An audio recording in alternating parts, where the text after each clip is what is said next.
of the like scenes and stage directions, if we're, I mean, not doing most of those, or what? Yeah, I don't think I'm going to read any of those.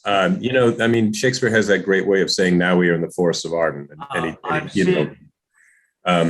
So I know occasionally there's a. I'm sorry. Go ahead.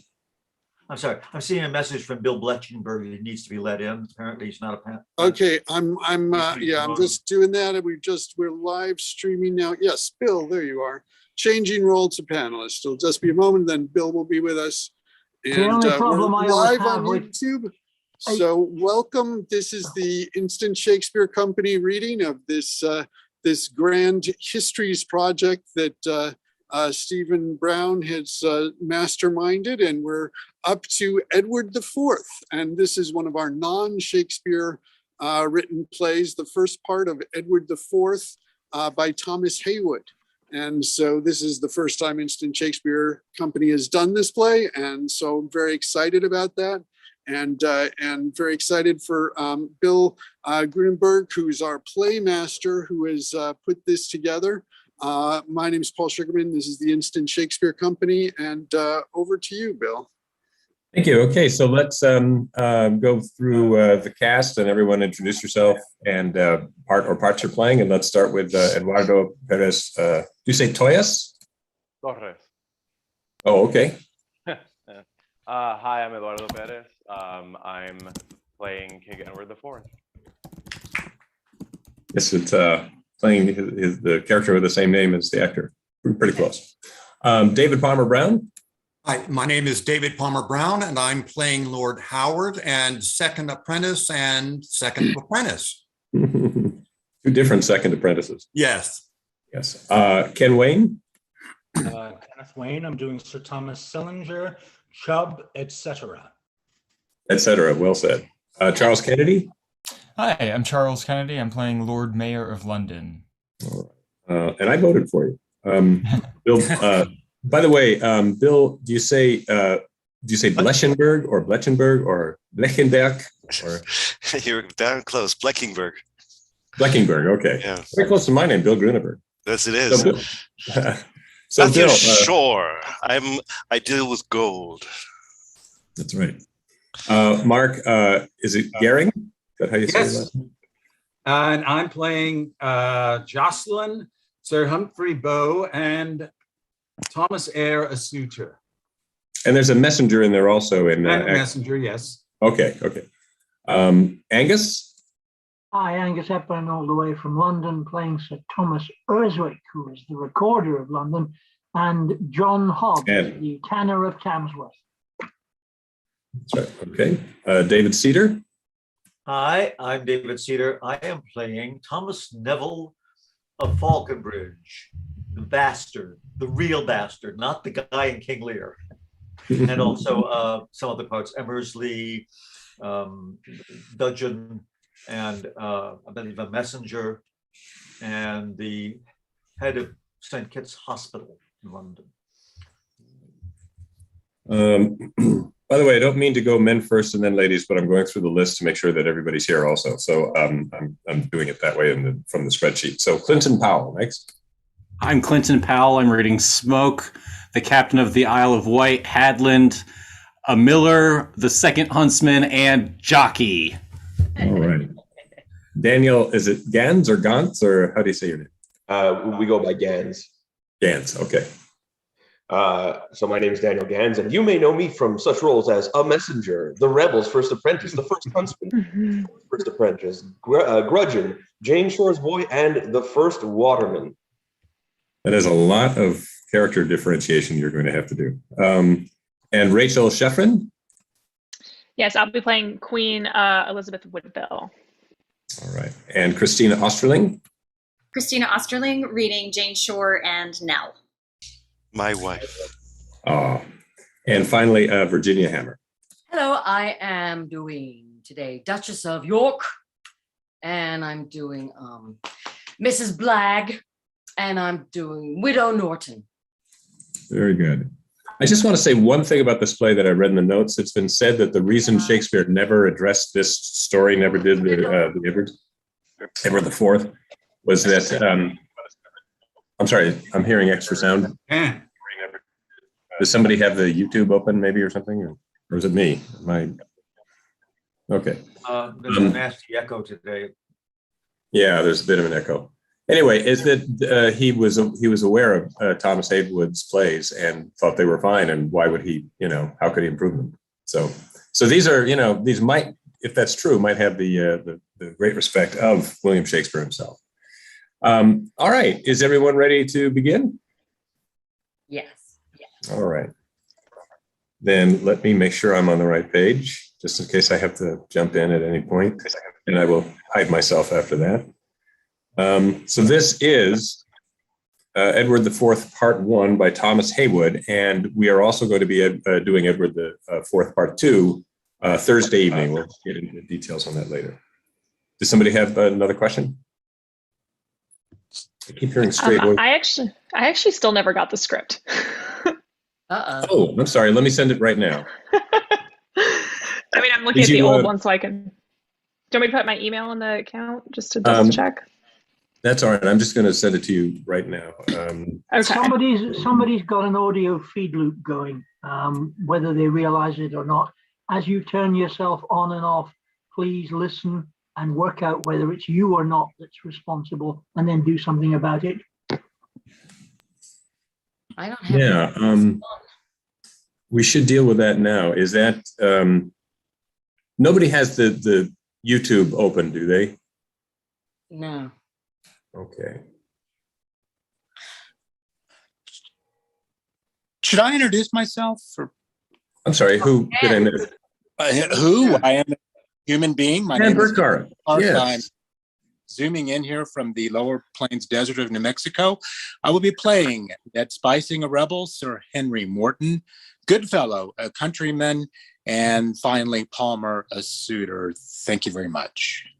And I'm so sorry. I don't know how I skipped you. I was going right through my list, and I thought I had everybody in there. I skipped Jonathan. A lot of people. Lot of people. Yep. All right. Well, thank you very much, everyone. And now let's begin King Edward IV, Part 1. Son, I tell ye, you have done, you know not what. I have married a woman, else am deceived, mother. Married a woman, married indeed. Here is a marriage that befits a king. It is no marvel. It was done in haste. Here is a bridal, and with hell to boot, you have made work. Faith, mother, we have indeed, but ere long you shall see us make work for an heir apparent, I doubt not. Nay, come. God's will, what, chiding still? Oh God, that ere I live to see this day. By my faith, mother, I hope we shall see the night too, and in the morning I will be bold to bid you to be christening grandmother and godmother to a Prince of Wales. Godmother, 'tis a stirring world. Have you sent Warwick into France for this? No, by my faith, mother, I sent Warwick into France for another. But this, by chance being nearer hand and coming in the way, I cannot tell how we concluded, and now, as you see, are going about to get a young king. But tell me, son, how will you answer this? Is it possible your rash, unlawful act should not breed mortal hate betwixt the realms? What may the French king think when he shall hear that whilst you send to entreat about his daughter, basely you take a subject of your own? What may the Princess Bona think of this? Our noble cousin Warwick, that great lord, that center-shaking thunderclap of war, that like a column propped the house of York, and bore our white rose bravely in his top, when he shall hear his embassage abused, in this but made an instrument by you, I know his soul will blush within his bosom, and shame will sit in scarlet on his brow to have his honor touched with this foul blemish. Son, I tell you that is done by you. which yet the child that is unborn shall rue. Hush, mother, you're deceived. All true subjects shall have cause to thank God to have their king born of a true English woman. I tell you, it was never well since we matched with strangers, so our children have been still like chickens of the half kind. But where the cock and hen he be both of one breed, there is like to the birds of the game. Hear you, mother, hear you. Had I gone to it by fortune, I had made your sons George and Dick to have stood gaping after the crown.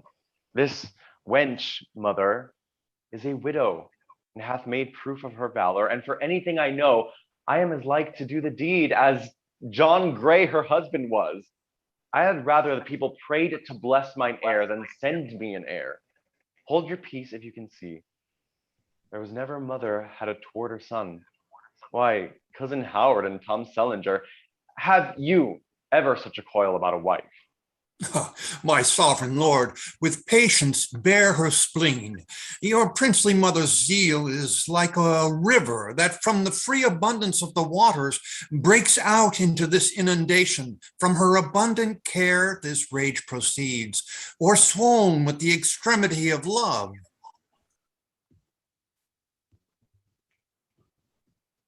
Is that my line? Still trying to find the script. Just a moment, please. We're on My script. lord, avoid a woman's humor. If you resist this tumor of her will, here you shall have her dwell upon this passion, until she laid and dull our ears again. Seem you but sorry for what you have done, and straight shall put the finger in the eye with comfort now, since it cannot be helped. But make you show to justify the act, if ever other language in her lips, then out upon it is abominable, I dare be hanged. Say anything, it makes no matter what, than thus be wearied with a woman's chat. Aye, you are the spaniels of the court, and thus you fawn and soothe your wanton king. But Edward, hadst thou prized thy majesty, thou never wouldst have stained thy princely state with the base leavings of a subject's bed, nor borne the blemish of her bigamy. A widow, is it not a goodly thing? Gray's children, oh, yeah, those two lines, whatever. Gray's children, come ask blessing of the king.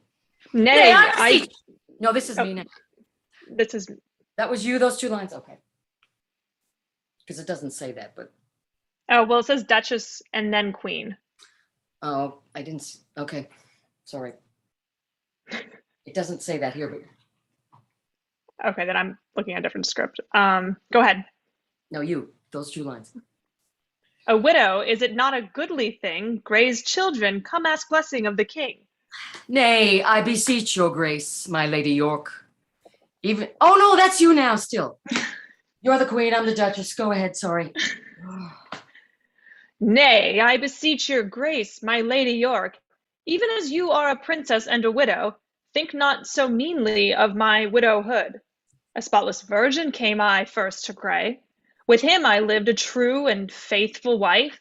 And since his high imperial majesty hath pleased to bless my poor dejected state with the high sovereign title of his queen, I here protest before the host of heaven, I came as chaste a widow to his bed, as when a virgin I to Gray was wed. Come, have done. Now have you chid enough? God's foot, we were as merry ere she came as any people in Christendom. I may with the mistress of these, and these with the maids, only we have no fiddlers at our feet. But mother, you have made a fit of mirth. Welcome to Grafton, mother. By my troth, you are even just come as I wish you were. Let us go to supper, and in charity give us your blessing ere we go to bed. Oh, Edward, Edward, fly and leave this place, wherein poor silly king thou art enchanted. This is her dam of Bedford's work, her mother, that hath bewitched thee, Edward, my poor child. Dishonor not the princes of thy land, to make them kneel with reverence at her feet, that ere thou didst impale with sovereignty, they would have scorned to have looked upon. There's no such difference twixt the greatest peer and the poor, silliest kitchen maid that lives, as is betwixt thy worthiness and hers. I do confess it. Yet, my Lady York, my mother is a duchess, as you are, a princess born, the Duke of Bedford's wife, and, as you know, a daughter and sister unto the royal blood of Burgundy. You cannot so basely think on me as I do think of these vain worldly titles. God from my soul my sin as far divide, as I am far from boasting in this pride. Madam, she is the mirror of her kind. Had she but so much spleen as hath a gnat, her spirits would startle to abide your taunts. She is a saint, and madam, you blaspheme to wrong so sweet a lady. Thou art a minion and a flatterer. Madam, but that you are my sovereign, I would let you know you wrong a gentleman. A good cousin Selinger, have patience. Her grace's rage, by too much violence, hath spent itself already into air. Dear madam, I beseech you on my knee, tender that loving kindness to the queen that I dare swear she doth in soul to you. Well said, good cuz. I pray thee, make them friends. Like, how now, Bess? What, you weep? Hey, then I'll chide you. What sudden news comes by this messenger? My sovereign lord, the bastard Falconbridge of late hath stirred rebellion in the south, encouraging his forces to deliver King Henry, late deposed, out of the Tower. To him, the malcontent commons folk from every part of Sussex, Kent, and Essex, his army waxed 20,000 strong, and, as it is supposed by circumstance, mean to take London, if not well defended. Well, let this phaeton that is mounted thus, look, he sits surely, or by England's George, I'll break his neck. This is no new evasion. I surely thought that one day I should see the bastard falcon take his wings to mount into our eager eyrie. Methought I saw black discontent sit ever on his brow, and now I see I calculated well. Good cousin Howard and Tom Selinger, this night we'll spend in feast and jollity with our new queen and our beloved mother. Tomorrow you shall have commission to raise up power against this haughty rebel. Sir, depart now, not till you know our pleasure. You shall convey us letters back to London unto the mayor, recorder, and our friends. Is supper ready? Come by, my bonny Bess. Welcome, mother. We are all your guests. Hold drum.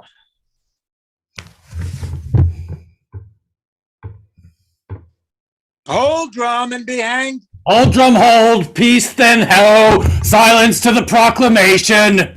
You lie, you rogue, 'tis to the oration. Nay, then you all lie, 'tis to the complication. True-hearted English and our valiant friends. Oh, brave general of faith. Peace there, you rogue, or I will split your chaps. Dear countrymen, I publicly proclaim, if any wronged, discontented English, touched with the true feeling of King Henry's wrongs, Henry VI, the lawful King of England, who, by that tyrant Edward the usurper, is held a wretched prisoner in the Tower, if any man that fain would be enfranchised from the sad yoke of Yorkish servitude, under which we toil like naked galley slaves, know he that Thomas Neville, the Lord Falconbridge. Aye, a Falconbridge. Peace, you clamorous rogues. On general with your oration, peace there.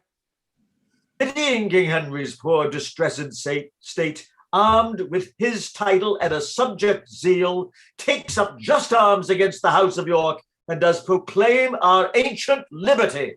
Liberty, general liberty. We do not rise like Tyler, Cade, and Straw, Bluebeard, and others of that rascal rout, basely like tinkers of such muddy slaves, for mending measures of the price of corn over some common in the wild of Kent, that's by some greedy cormorant enclosed, but in the true and ancient lawful right of the redoubted House of Lancaster. Our blood is noble, by our birth a Neville, and by our lawful line, Lord Falconbridge. Who's here that's of so dull a leaden temper that is not fired with a Neville's name? A Neville! A Neville! A Neville! Our quarrel, like ourself, is honorable. The law our warrant. Aye, the law is on our side. Aye, the law is in our own hands. Peace, you rogues. And more. A blessing by the word proposed to those that aid a true anointed king, courage, brave spirits, and cry a Falconbridge! A Falconbridge! A Falconbridge! We will be masters of the mint ourselves and set our own stamp on the golden coin. We'll shoe our neighbors' courses with no worse than the purest silver that is sold in cheap. At Leadenhall, we'll sell pearls by the peck. And as now the mealman used to sell their meal, in Westminster we'll keep a solemn court and build it bigger to receive our men. Cry of Falconbridge, my hearts, and liberty! Falconbridge and liberty! Peace, ye slaves, or I will smoke ye else! Peace, ye slaves, or I will chub your chaps. But indeed thou mayst well smoke them, because thy name is Smoke. Why, sirs, I hope Smoke, the smith of Cheapstead, is as good a man as Chubb, the chandler of Sandwich. Peace, ye rogues. What? Are you quarreling? And now listen, Captain Spicing. You know, Cheapside, there are the mercers' shops where we will measure valet, buy the pikes and silks and satins, by the streets whole breadth. We'll take the tankards from the conduit cocks to fill with Ippocras and drink and carouse, where chains of gold and plate shall be as plenty as wooden dishes in the wild of Kent. Oh, bravely said, Ned Spicing, the honestest lad that ever pun spice in a mortar. Now speaks Captain Smoke. Look, lads, for from this hill ye may discern the lovely town which we are marching to. That same is London, lads, ye look upon. Range all arow my hearts and stand at gaze, as do the herds of deer at some strange sight, or as a troop of hungry travelers that fire their eyes upon a furnished feast. Look how the tower doth tice us to come on, to take out Henry the Sixth, their prisoner. See how St. Catherine's smokes. Wipe, slaves, your eyes, and wet your stomachs for your good malt pies. Why then belike I am nobody. Room and avoidance, for now speaks Captain Chubb. No sooner in London we be, but the bakers for you, the brewers for me. Birchen Lane shall suit us, the costermongers fruit us, the poultice end in fowl and butchers meat without control. And ever when we sup or dine, the vintners freely bring us in wine. If anybody ask who shall pay, cut off his head and send him away. This is Captain Chubb's law, whosoever say nay. Bravely resolved. So must we all forward all, and boldly say, good luck shall us befall.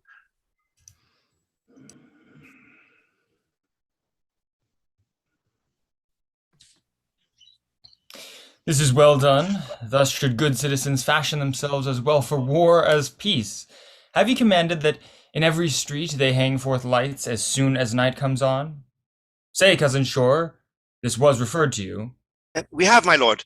Besides, from every hall there is at least 200 men in arms. It cheers my heart to hear this readiness, that never rebels put true subjects down. Come when they will, their welcome shall be such as they had better kept them further off. But where is Master Recorder? His advice must not be wanting in these high affairs. About an hour ago, and somewhat more, I left him fortifying the bridge, my lord, which done he purposed to meet you here. Discreet, painful gentleman he is, and we must all of us be so inclined if we intend to have the city safe. Or looking for thanks and credit with the king. I'll tell ye, masters, aged though I be, I, for my part, will to no bed this night. Why? Is it thought the bastard is so near? How mean ye, Master Jocelyn, by near? He neither comes from Italy nor Spain, but out of Kent and Essex, which you know are both so near as nearer cannot be. Nay, by your patience, good my lord, a word. Simple though I am, yet I must confess a mischief further off would, and so forth. You know my meaning. Things not seen before are, and so forth. Yet, in good sadness, I would that all were well. And perchance it may be so. What? Were it not for hope, the heart, and so forth. But to the matter, you mean and purpose, I am sure you do. Well, Master Jocelyn, we are sure ye mean well, although somewhat defective in your utterance. Aye, my lord, I am, willing, ready, and so forth. Tut, tut, for me, my mansion is at hand, and thence, I come to help you in this needful time when rebels are so busy and so forth. What, masters? Age must never be despised. You shall find me, my lord, still, and so forth. My lord, now here comes Master Recorder. Good evening, my good Lord Mayor. The streets are chained, the bridge well manned, and every place prepared. Shall we now go together and consult what else there is to be determined of? Your coming, Master Recorder, was the thing we all desired. Therefore let us consult, and now what we say ye, if with half our power we issue forth and give the rebels fight? Before they do provoke us nearer hand, there were no way to that, if all be pleased. What's your opinion, Master Jocelyn? Good sooth, my Lord Mayor and Master Recorder, you may take your choice, but in my conceit, issue if you will, or else stay if you will. A man can never be too wary, and so forth, yet as to issue will not be the worst. Even so to tarry, well, you may think more on it, but all is one. We shall be sure to fight, and you are wise enough to see your time. Aye, a God's name. My lord, accept his meaning better than his counsel. Aye, so we do, or else we were to blame. What if we stop the passage of the Thames with such provisions as we have of ships? Oh, 'tis doubtful yet, my lord, whether the rebels purpose that way to seek our detriment. Rather, meseemeth, they will come by land, and either make assault at London Bridge, or else at Aldgate, both which entrances were good, they should be strongly fortified. Well said, Master Recorder, you do. Aye, you are in... As for the other, the whole company of mercers, grocers, drapers, and the rest are drawn together for their best defense, beside the tower, a neighbor to that place. As on the one side it will clear the river, so on the other, with their ordnance, it may repulse and beat them from the gate. What is this? Provide ye suddenly, and every man betake him to his charge. Soft. Who is this? How now, my friend? What news? My master, the lieutenant of the tower gives ye to understand he hath described the army of the rebels. Which way come they? From Essexward, and therefore 'tis his mind to guard both Aldgate well and Bishopsgate. St. George away, and let us all resolve either to vanquish this rebellious rout, preserve our goods, our children, and our wives, or seal our resolution with our lives.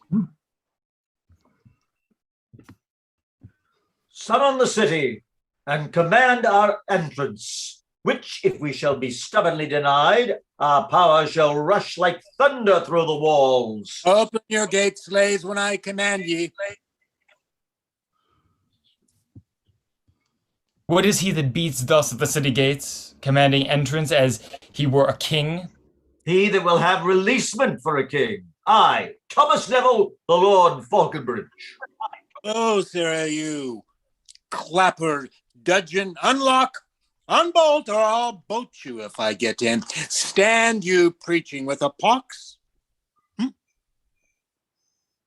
Hmm? Hmm. Hmm? A pox. Lord Mayor. We have no warrant, Thomas Falconbridge, to let your armed troops into our city, considering you have taken up these arms against our sovereign and our country's peace.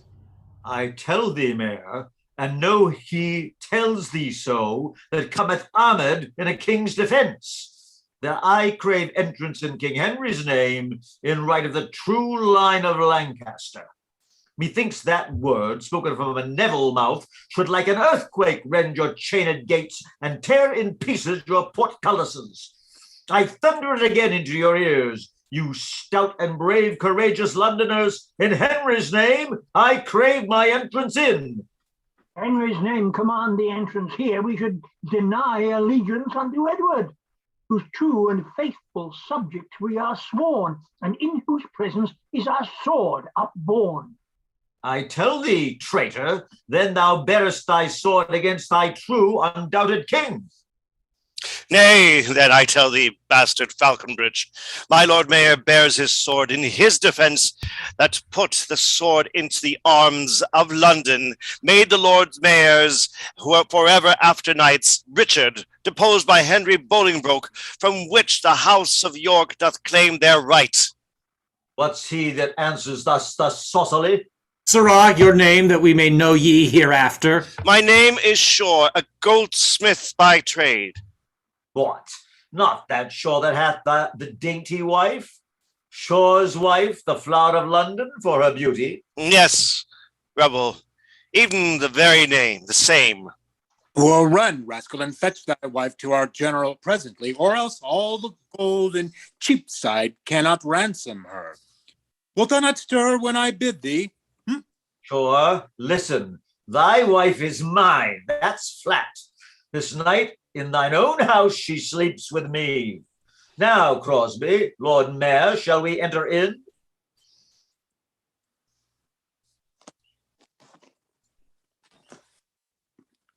Shall we? Crosby, the Lord Mayor tells thee, proud rebel, no. No, Crosby, shall I not? Thou doting lord, I cram the name of rebel down thy throat.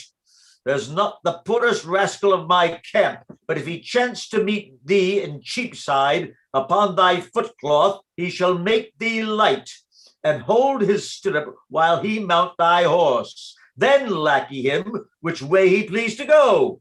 Crosby, I'll make the citizens be glad to send thee and the aldermen, thy brethren, all manacled and chained like galley slaves, to ransom them and to redeem the city. Nay then, proud rebel, pause and hear me speak. There's not the poorest and meanest citizen that is a faithful subject to the king, but in despite of thy rebellious rout shall walk to bow, a small wand in his hand.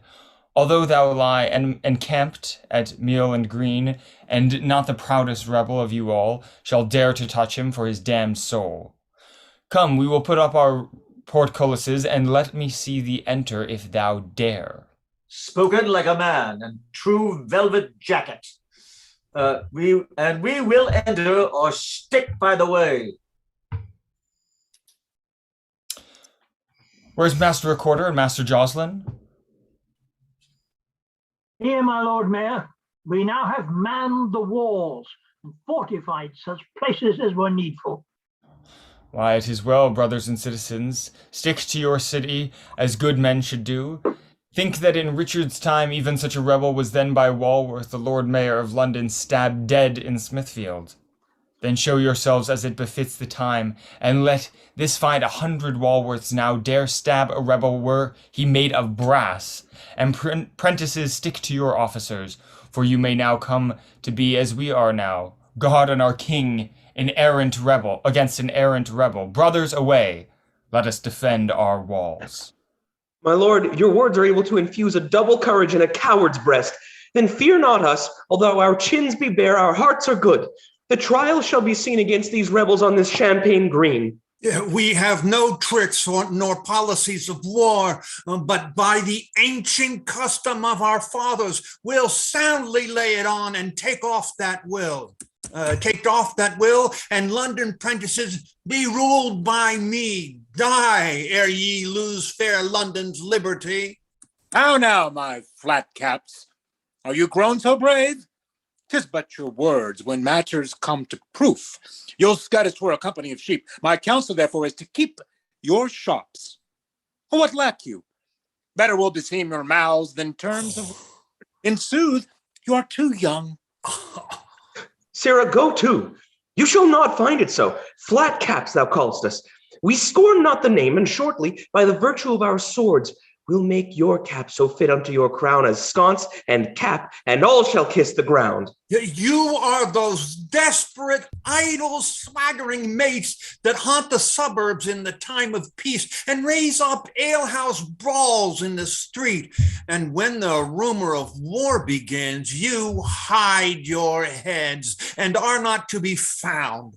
Thou termst it better that we keep our shops. 'Tis good indeed we should have such a care, but yet for all our keeping now and then, your pilfering fingers break into our locks, until at Tyburn you acquit the fault. Go to, albeit by custom we are mild as those who do profess civility, yet being moved, a nest of angry hornets shall not be more offensive than we will fly about your ears and sting your hearts. He tells you truth, my friends, and so forth. Endure to be so brave by boys. Nay, scorn us not that we are prentices. The Chronicles of England can report what memorable actions we have done, to which this day's achievement shall be knit, to make the volume larger than it is. Now, of mine honor, ye do cheer my heart, brave English offsprings, valiantly resolved. My lord, return you back, let us alone. You are our masters, give us leave to work, and if we do not vanquish them in fight, let us go supperless to bed at night. Smoke, get thee up on top of St. Botolph's steeple and make a proclamation. What? A plague? Should I proclaim there? That the bells be rung backward, and cutting of throats be cried havoc. No more calling of lantern and candlelight, that maidenheads be valued at just nothing, and sack be sold by the sallet, that no piddling slaves stand to pick a lock, but slash me off the hinges as one would slit up a cow's paunch. Let no man have less than a warehouse to his wardrobe. Cry a fig for a sergeant and walk by the counter like a lord. Pluck out the clapper of Bowbell and hang up all the sextons in the city. Rantum scantum rogues. Follow your leader. Cavallero spicing the maddest slave that ever pun spice in a mortar. Take me and usurer to by the greasy pouch and shake out his crowns as a hungry dog would shake a haggis. Barfowl play rogues and live by honest filching and stealing. He that hath a true finger, let him forfeit his face to the frying pan. Follow your leader, rogues, follow your leader. Assault, and cry a Falconbridge.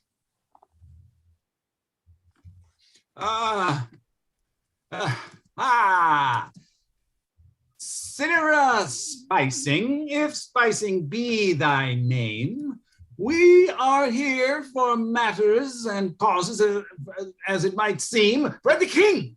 Therefore, it were good and so forth. Open the gates, or if we be the picklocks, ye rogues, we'll play the mastiff dogs amongst you. If I worry not 1,000 of you with my teeth, let me be hanged in a packthread and so forth. Fond fellow, justice is to be used, aye, marry, is it? And law, in some sort, as it were, is to be followed. Oh, God forbid else, this our magistrate hath power, as might seem, and so forth, for duty is to be observed, and officers must be obeyed in sort and calling, and so forth. Now we'll talk more anon, good master, and so forth.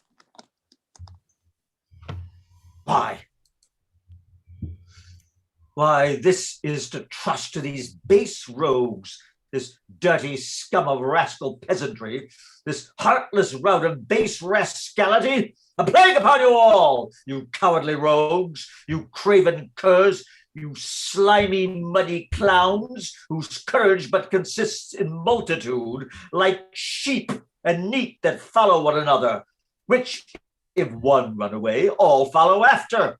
This hedge-bred rascal, this filthy fry of ditches, a vengeance take you all. This 'tis to lead you. Now do you cry and shriek at every shock? A hot consuming mischief follow you.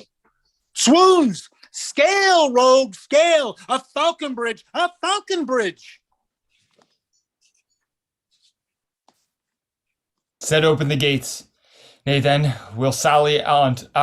It never shall be said, when I was mayor, the Londoners were shut up in the city. Then cry King Edward, and let's issue out. Now, if he be true-hearted Englishman, the gates set open and the portcullis up. Let's pell-mell in to stop their passage out. He that first enters be possessed of cheap. I give him it fine freely, and the chiefest wench that he can find. Let that lie in the bargain.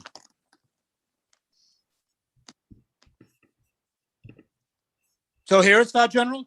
There's hot drinking at the mouth of Bishop's Gate, for our soldiers are all mouth. They lie like rascals with their brains beaten out. Therefore, since we are all like to feed hogs in Houndsditch, let us retire our troops and save our maimed men. Or if we issue further, we are put to the sword, every mother's son of us.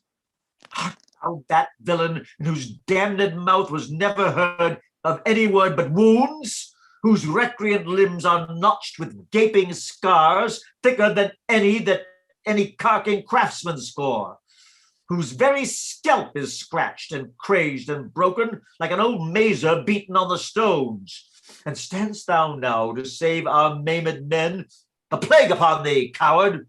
Why, how now, base Thomas? Swoons! Wert thou a base vile, thou art but a rascal and a rebel, as I am? Well, hearest thou? If I do not turn true subject and leave thee, let me be worried with dogs. Swoons!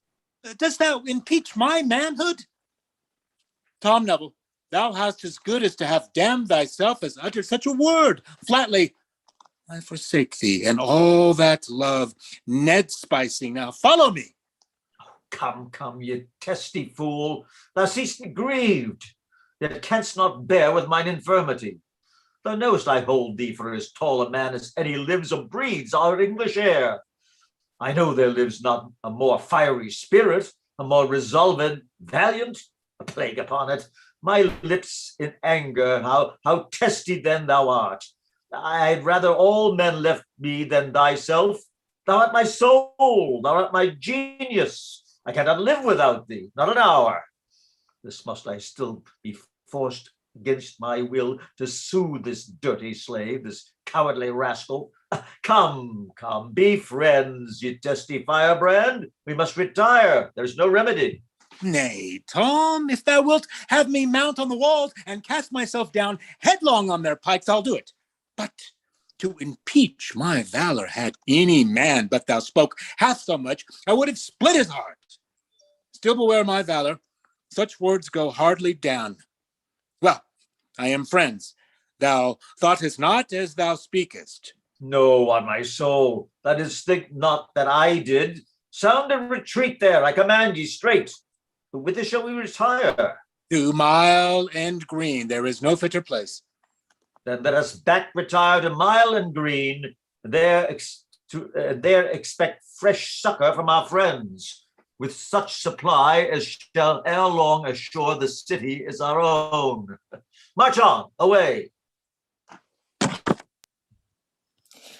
Ye have bestirred ye like good citizens, and shown yourselves true subject to your king. You worthily prentices bestirred yourselves, that it did cheer my heart to see your valor. The rebels are retired to Mile End Green. Whereso we may not suffer them to risk, but issue forth upon them with fresh force. My Lord Mayor, diligence doth well, and so forth. Matters must be looked into as they ought, indeed, should they. When things are well done, they are, and so forth. Our for causes and things must indeed be looked into. Well, sir, we very well conceive your meaning, and you have shown yourself a worthy gentleman. See that our walls be kept with courts of guard, and well defended against the enemy, for we will now withdraw us to Guildhall to take advice what further must be done.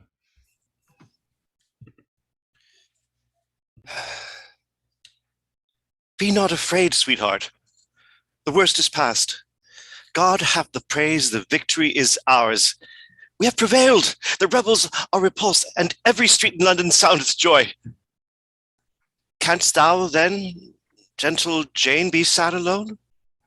I am not sad now that you are here with me, my joy, my hope, my comfort, and my love, my dear, dear husband, kindest Matthew Shore. But when these arms, the circles of my soul, were in the fight so forward as I heard, how could I choose, sweetheart, but be afraid? Why dost thou tremble now when peril's past? I think upon the horror of the time. But tell me, why you fought so desperately? First, to maintain King Edward's royalty. Next, to defend the city's liberty. But chiefly, Jane, to keep thee from the soil of him that to my face did vow thy spoil. Had he prevailed, where then had been our lives, dishonored our daughters, ravished our fair wives, possessed our goods, and set our servants free? Yet all this nothing to the loss of thee. Of me, sweetheart? How should I be lost? Were I by thousand storms of fortune tossed, and should endure the poorest wretched life, yet Jane will be thy honest, loyal wife. The greatest prince the sun did ever see shall never make me prove untrue to thee. I fear not fair means, but a rebel's force. These hands shall make this body a dead corse, ere force or flattery shall mine honor stain. True fame survives, when death the flesh hath slain.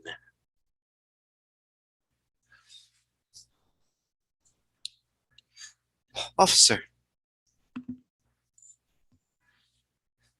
please come in. God save ye, Master Shore, and mistress, by your leave. Sir, my Lord Mayor sends for you by me, and prays your speedy presence at Guildhall. There's news the rebels have made head again, and have ensconced themselves upon Mile End. And presently our armed men must out. You, being captain of 2 companies, in honor of your valor and your skill, must lead the vayward. God and right stand with thee. Friend, tell my lord, I'll wait upon him straight. Friend, tell my lord he does my husband wrong, to set him foremost in the danger still. He shall not go, if I may have my will. Peace, wife, no more. Friend, I will follow ye. If faith, ye shall not. Prithee, do not go. Not go, sweetheart? That were a coward's trick, a traitor's part, to shrink when others fight. Envy shall never say that Matthew Shore, the goldsmith, stayed when other men went out to meet his king's and country's enemy. No, Jane, against all the rebels on Mile End, I dare alone King Edward's right defend. If you be slain, what shall become of me? Right, well, my wench, and I will marry thee. I leave thee worth at least £5,000. Marry again. That word my heart doth wound. Oh, yeah. I'll never marry, nor I will not live if thou be killed. Let me go with thee, Matt. 'Tis idle talk, good Jane, no more of that. Go to my lady mayoress and the rest, as you are still companion with the best. With them be merry, and pray for our good speed. To part from thee, my very heart doth bleed.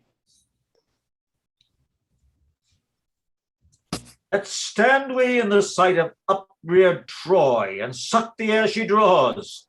Our very breath flies from our nostrils warm unto the walls.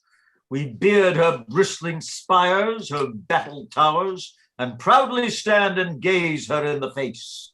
Look on me, and I doubt not ye imagine my worth as great as any one of yours. My fortunes will I basely fawn on Edward to be as fair as any man's in England.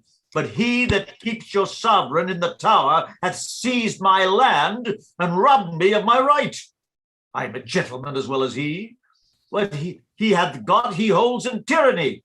Now, if you faint or cowardly should fly, there is no hope for anyone to live. We hear the Londoners will leave the city and bid us battle there on Mile End Green, whom if we vanquish, then we take the town and ride in triumph through cheap De Paul's. The mint is ours, cheap, Lombard Street, our own. The meanest soldier wealthier than a king. March fair, you rogues, all kings of or cap knitters. Dost thou hear, Tom Falconbridge? And prithee, grant me one boom, I shall ask thee. What is it, then? It's hard I should deny thee. Why, that when we have won the city, as we cannot choose but to win it, that I may have the knighting of all these rogues and rascals. What then? What then? Zounds, I scorn your scurvy. We're-mouthed, what thou? Now a pox, take me if I fight a blow. This is fine. Go knight whom thou wilt. Who? I knight any of them. I'll see them hanged first for a company of tattered, ragged rascals. If I were king, I would not knight one of them. What not me, Cavallero Chubb? Yes, I care not if I thee, and yet I'll see thee hanged ere I'll honor thee so much. I care not so much for the matter, but I would not be denied my humor. Why, what a perverse fellow art thou, Ned? Oh, my fine Tom, my brave Falconbridge, my mad Greek, my lusty Neville, thou art a king, a Caesar, a plague on thee. I love thee not, and yet I'll die with thee. See how rebellion can exalt itself, pruning the feathers of sick discipline. They can. They think they can outlook our truer looks. Mark, but the scornful eye of Falconbridge. I rather think 'tis fear upon his cheek deciphers pale disturbances in his heart. Our coming forth hath, well, I say no more, but we shall take occasion and so forth. Rebellion should have no respite. Oh, my lord, the time hath been, but all is one for that. How, like a troop of rank oar-ridden jades, yon bushy-bearded citizens appear? Nay, rather so many men in the room, men in the moon, and everyone a furzen bush in his mouth. The 24 wards. Now, fair, befall them. Would any one thought before this hour there had been any such increase of muddy slaves? These soldiers, they are resolute, you see, and not to flatter us nor favor them, such haughty stomachs seldom have been seen embodied in the breasts of citizens. How sternly in their own peculiar strength, without the assistance of their lingering king, did they of late repulse us from their walls. And now again, how expeditiously and unexpected they have met us here. Were we more deadly incensed than we are, I would not but commend their chivalry. Captain, shall we go challenge them to fight? Blood we burn daylight. They will think anon. We are afraid to see their glittering swords. Tell them they come instead of pudding pies and Stratford cakes to make us a banquet here. Soft, give me leave. I will devise with words to weaken and abash their fortitude. The bastard offers to come forth, my lord. I am the man intends to answer him. Crosby? Traitor! Traitor!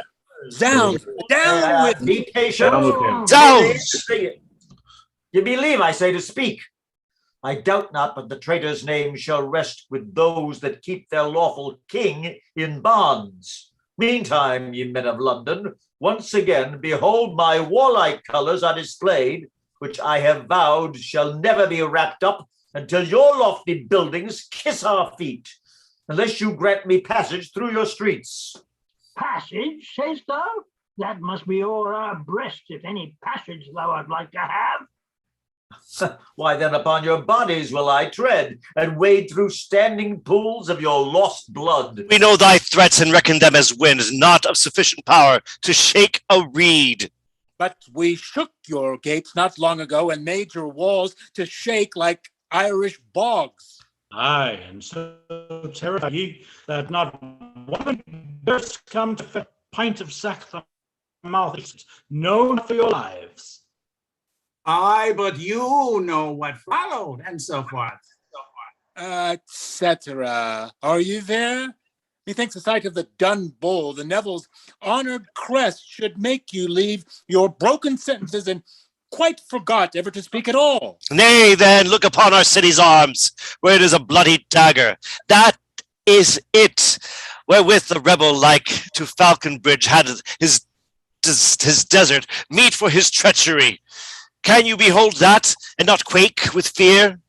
Since when it is successively decreed traitors with us shall never better speed? Captain and fellow soldiers, talk no more, but draw your meaning forth in downright blows. Sound the alarm. Do the like for us, and where the right is, there attend success. Stay and be better advised.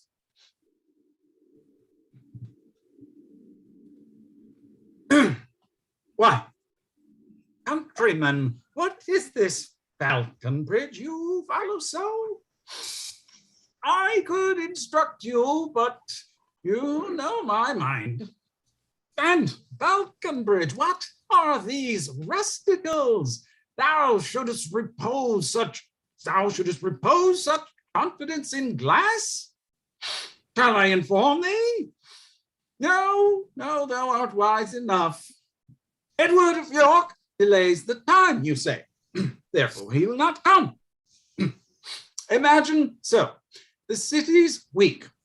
Hold that opinion still. And your pretense, King Henry's liberty. True, but as how? Shall I declare you? No. What then? You'll fight. On God's name, take your choice. I can no more but give you my advice. Away with this parenthesis of words. Crosby, courage thy men, and on this green, whose cause is right, let it be quickly seen. I am ready as thou canst desire. On then, a God's name. This was well fought. Now, Spicing, list to me. The citizens, having thus given us ground, and therefore somewhat daunted, take a band of Essex soldiers, and with all the speed thou possibly canst make, withdraw thyself and get between the city gates and them. Oh, brave Tom. Gallant Falconbridge, I am at thy intended policy. This is thy meaning. Wilt thou art employed in halt then battle here on mile and green? I must provide us as harbinger, before there be not only clear and open passage, but the best merchants' houses to receive us and our retinue. I am proud of that, and will not sleep upon thy just command. Away then, I will follow as I may, and doubt not but that ours will be the day. We have recovered what before we lost, and heaven stands with the justice of our cause. But this I noted in the fight even now, that part of this rebellious crew is sent. By what direction or for what intent I cannot guess, but may suspect the worst. And, as it seems, they compass it about to hem us in, or get the gate of us. And therefore, cousin Shore, as I repose, trust in thy valor and thy loyalty, draw forth 300 bowmen and some pikes, and presently encounter their assault. I have your meaning and effect, my lord. I trust shall disappoint them of their hope. Come on, my heart, we will be kings tonight, carouse in gold and sleep with merchants' wives, while their poor husbands lose their lives abroad. We are now quite behind our enemies' backs, and there's no let or hindrance in the way, but we may take possession of the town.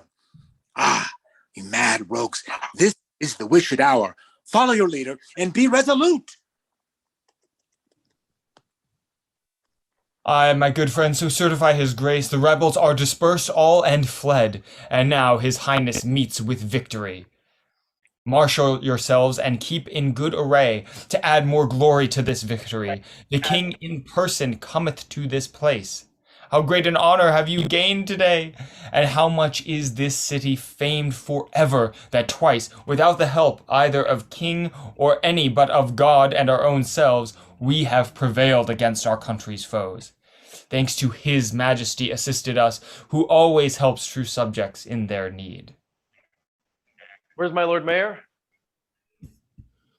Here, dread sovereign, I hold no lordship nor no dignity in presence of my gracious lord the king. But all I humble at your highness' feet with the most happy conquest of proud rebels, dispersed and fled, and now remains no doubt of ever making head to vex us more. You have not ta'en the bastard Falconbridge, or is he slain? Neither, my gracious lord, although we labored to our uttermost, yet all our care came over short for apprehending him or spicing either, but some are taken, others on proffered grace yielded themselves, and at your mercy stand. Thanks, good Lord Mayor. You may condemn us of too much slackness in such urgent need, but we assure you on our royal word, as soon as we had gathered us a power and dallied not, but made all haste we could. What order have you taken for Falconbridge and his confederates in this rebellion? Under your leave, my liege, we have proclaimed who bringeth Falconbridge alive or dead shall be requited with 1,000 marks. As much for spicing, others of less worth at easier rates are set. Well have you done, and we will see it paid from our exchequer. Now, leave we this and come to you, we that have so well deserved in these affairs I mean of so mean consequence. Kneel down and all of you receive in field the honor you have merited in field. Arise, Sir John Crosby, Lord Mayor of London and Knight. Arise up, Sir Ralph Jocelyn, Knight. Arise, Sir Thomas Erswick, our Recorder of London and Knight. Now tell me, which is Master Shore? This same, my lord, and hand to hand he fought with Falconbridge. Sure, kneel thou down. What call ye else his name?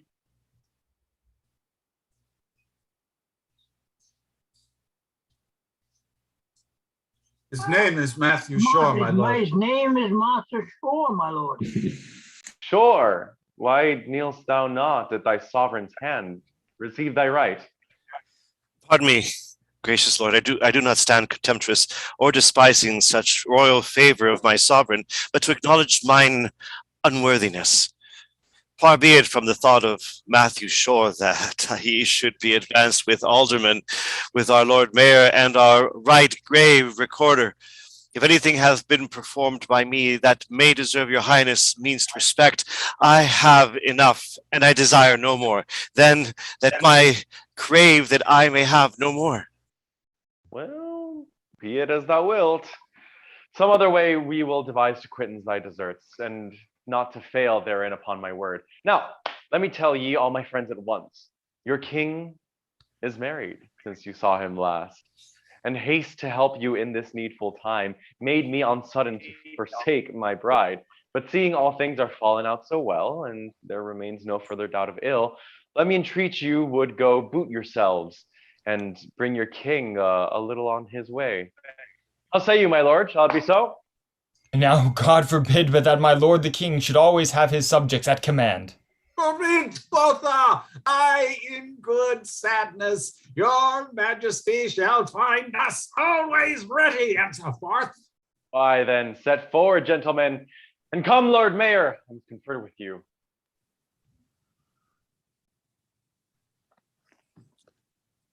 Art thou the man whose victories drawn at sea filled every heart with terror of thy name? Art thou the Neville whom we took thee for?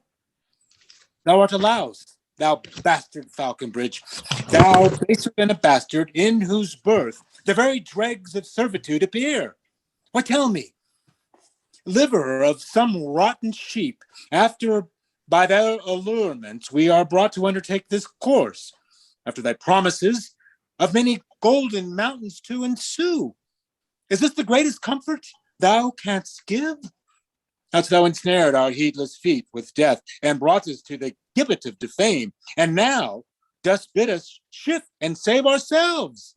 No, craven. Were I sure I should be ta'en, I would not stir my feet until this hand had venged me on thee for misguiding us. Opprobrious villain, stable excrement that never dreams to other manhood yet, but how to jerk a horse until my words infuse thee into resolution's fire. Controlst thou me with that wherein thyself art only the occasion of mishap? Hadst thou and they stood to it as well as I, the day had been our own, and London now that laughs in triumph should have wept in tears. But being backed by such faint-hearted slaves, no marvel if the lion go to rack, as though it were not incident to kings, sometimes to take repulse. Mine is no more, nor is it for that muddy brain of thine to tutor me how to adjust my loss. Then fly with those that art already fled, or stay behind and hang all but the head. Take it, I'm lost. The thing went away. Read. Read. Oh, prejudice to Spicing's conquering name, whose valor even in the packs this sword has made upon this flint and iron bars at Aldgate. Like mouths with will publish whilst the city stands that I shrunk back, that I was never seen to show my manly spleen but with a whip. I tell thee, Falconbridge, the least of these do challenge blood before they be appeased. Away, ye scoundrel, tempt not my resolve. The courage that survives in Falconbridge scorns the encounter of so base a drudge. By the pure temper of this sword of mine, by this true flesh and blood that gripes the same, and by the honor I did win of late against those frosty-bearded citizens, it shall be tried before we do depart, whether accuseth others wrongfully, or which of us two is the better man. I shall but quit the hangman of a labor, that rather than to be upbraided thus, the eagle once will stoop to feed on carrion.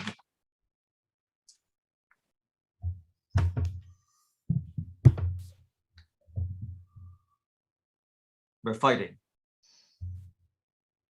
Chubb. Yes. Hold if ye be men. If not, hold as ye are. Rebels, strong thieves. I bring ye news of a proclamation. The king hath promised that whosoever can bring the head of Falconbridge or Spicing shall have for his labor 1,000 crowns. What mean you then to swagger? Save yourselves. This proclamation comes in happy time. I'll vanquish Falconbridge, and with this sword cut off his head and bear it to the king. So not alone shall I be pardoned, but have the 1,000 crowns as promised. That rascal was ordained to save my life. For now, when I have overthrown the wretch, even with his head I'll yield me to the king. His princely word is passed to pardon me. And though I were the chief in this rebellion, let this will be a means to make my peace. Oh, that I knew how to betray them both. How sayst thou, Spicing? Wilt thou yield thyself? But I have vowed either alive or dead to bring thee to King Edward. And I have vowed the like by thee. How will these two bad contraries agree? And I the same by both of you. Come, sir, I'll quickly rid you of that care. And what thou lottest me shall be thy share. Here comes a miller. Help to part the fray. These are the rebels, Falconbridge and Spicing. The worst of them is worth 1,000. Nary in such a booty would I have. Submit it is vain to strive. Why? What art thou? One that will hamper you. But what's the other that is fled away?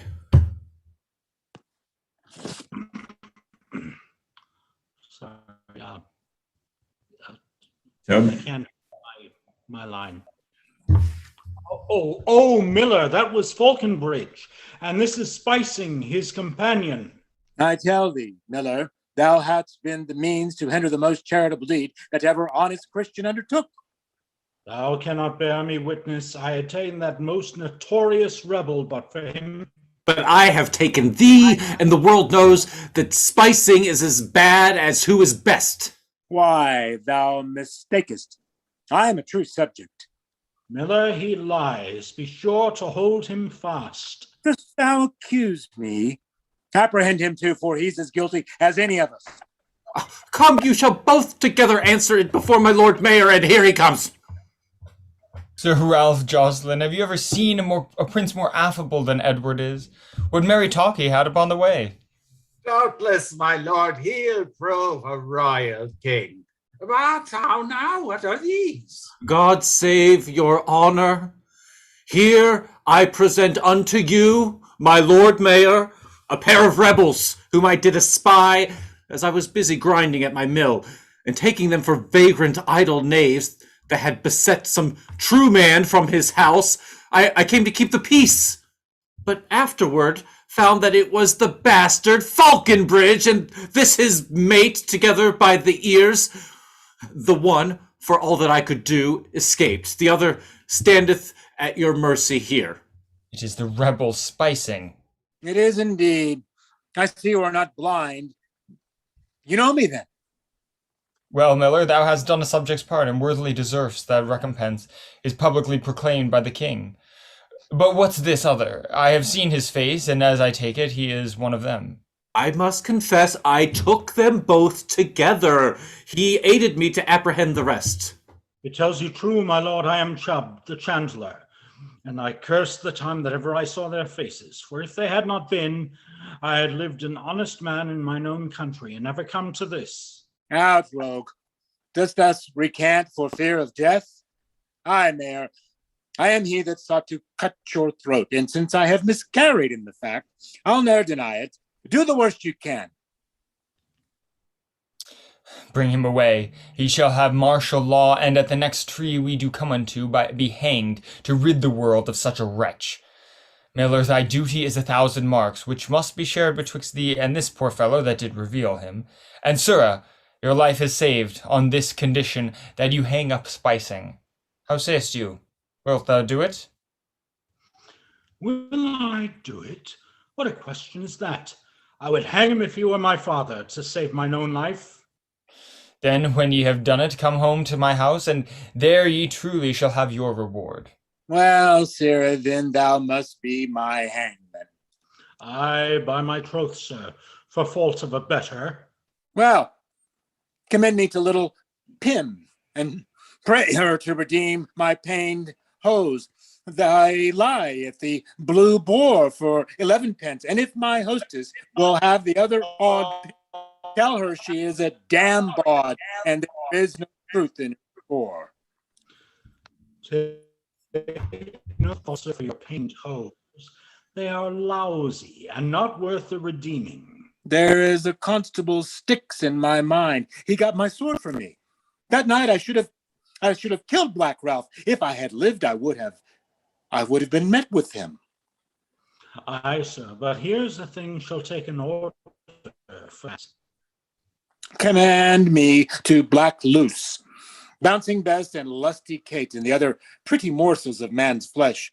Farewell, Pink and Pinnace, Flyboat and Carvel, Turnbull and Spittle. I die like a man. Oh, Captain Spicing, thy vain enticing brought me from my trade, from good candles making to this painstaking, a rebel to be made. Therefore, Ned Spicing, to quit thy enticing, this must be thy hope, by one of thy fellows to be led to the gallows, to end in a rope.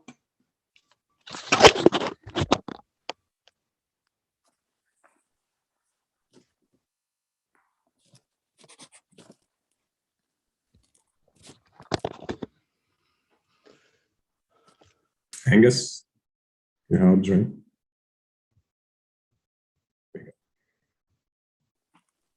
What? You're playing the Tanner Tamsworth, which is Hobbes, John Hobbes, Oh, right? gotcha. My apologies. That's all right.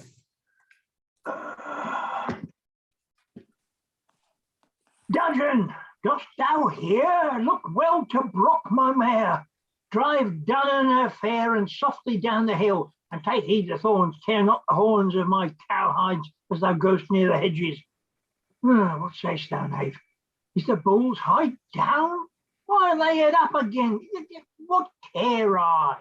I'll meet thee at the stile and help thee all set all straight.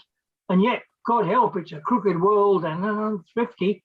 For some that have ne'er a shoe had rather go barefoot than buy clout leather to mend the old when they can buy no new. For they have time enough to mend all, and they sit so long between the cup and the wall. Well, God amend them. God amend them. Let me see by my executor here my leather pouch which I have taken, what I have spent, what I have gained, what I have lost, and what I have laid out. My taking is more than my spending, for here's stores left. I have spent but a groat, a penny for my 2 jades, a penny to the poor, a penny pot of ale, and a penny cake for my man and me. A dicker of cowhides cost me. Snails, who comes here? Mistress Ferris, or Mistress, well, what call you? Put up, John Hobbs, money tempts beauty. Well met, good fellow. Saw'st thou not the hart? My heart? My heart, God bless me from seeing my heart. Thy heart? The deer, man. We demand the deer. Now, do you demand what's dear? Marry corn and cowhides, mass a good snug lass. Well, like my daughter Nell. I had rather than a bend of leather she and I might smooch together. Camest thou not down the wood? Ah, yes, mistress, that I did. And saw'st thou not the deer embossed? By my hood, you make me laugh. What a dickens. Is it love that makes you prate to me so fondly? Oh, my father's soul, I would I had jobbed faces with you.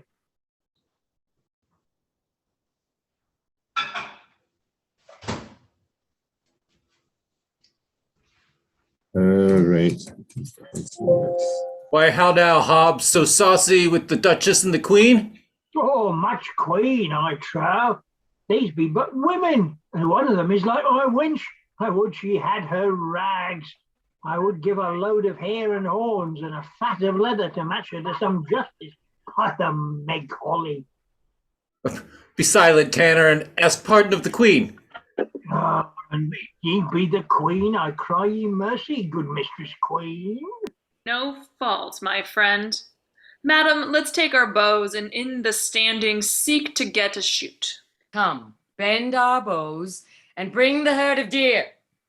Oh, God send you good standing and good striking and good flesh. See, if all gentlemen we be not alike when their black faces be on. I took the Queen as I am a true tanner for Mistress Ferris. Soft, who comes here? What maves yet? Oh, good fellow, saw'st thou not the king? No, good fellow, I saw no king. Which king doth thou ask for? Why, King Edward, what king is there else? Well, there is another king, and you could hit on him, one Harry. And by Our Lady, they say he's the honester man of the two.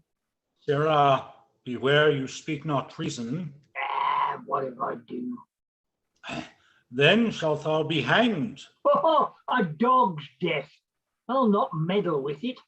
For by my troth, I know not when I speak treason, when I do not. There's such a halting betwixt two kings that a man cannot go upright, but he shall offend one of them. I would God had them both for me. Well, thou sawest not the king. No. Is he not in the country? He's hunting here at Drayton Bassett. Oh, the devil is he. God bless his mastership. I saw a woman here, they that said they was the Queen. She's just like my daughter. But my daughter is the fairer as ever I see. Farewell, fellow. Speak well of the king. God make him an honest man. I hope that's well spoken by the mouse foot. Some give him hard words, whether he deserves them not. Ah, let them look to that. I'll meddle of my cowhide and let the world slide. Oh, the devil in the dung cart. How these roysters swarm in the country now the king is so near. God, deliver me from this, for this looks like a thief. But a man cannot tell amongst these court knolls who's true. Hollow, my friend, good fellow, prithee stay. No such matter. I have more haste out of my way. If thou be a good fellow, let me borrow a word. My purse, thou meanst. I am no good fellow, and I pray God thou beest not one. Why? Dost thou not love a good fellow? Good fellows be thieves. Dost thou think I am one? Thought is free, and thou art not my ghostly father. I mean thee no harm. Who knows that but thyself? I pray thee God he spy not my purse. On my troth, I mean thee none. Upon thy oath I'll stay. Now, what sayest thou to me? Speak quickly, for my company stays for me beneath at the next stile. The king is hunting hereabouts. Dost thou see his majesty? His majesty? What's that? His horse or his mare? Tush, I mean his grace. Ooh, grace, quoth. Pray God he have any. Which king dost thou inquire for? Why, for King Edward. Knowest thou any more kings than one? I know not so many, for I tell thee I know none. Marry, I hear of King Edward. Dost thou see his highness? By my whole dame, that's the best term thou gavest him yet. He's high enough, but he has put poor King Harry low enough. How low hath he put him? Nay, I cannot tell, but he's put him down, for he has got the crown. Much good do it with it. Amen. I like thy talk so well. I would I knew thy name. Dost thou know me? No. Well, then thou knowst nobody. Didst ever hear of John Hobbs, the tanner of Tamsworth? Not till now, I promise thee. But now I like thee well. So do not I thee. I fear thou art some outrider that lives by taking of purses here on Bassett's Heath. But I fear thee not, for I have warred all my money in cowhides at Coleshill Market, and my man and my mare are hard by at the hill foot. Is that thy grey mare that's tied up the stile with the hides on her back? Yeah, that's Brock, my mare. And there's Dunn, my nag, and Dudgeon, my man. There's neither man nor horse, but only one mare. God's blue budkin. Has the knave served me so? Farewell. I may lose hides, horns, and mare and all by parting with thee. Tarry, man, tarry. They'll sooner take my gelding than thy grey mare, for I have tied mine by her. That will I see, afore I take your word. I'll bear thee company.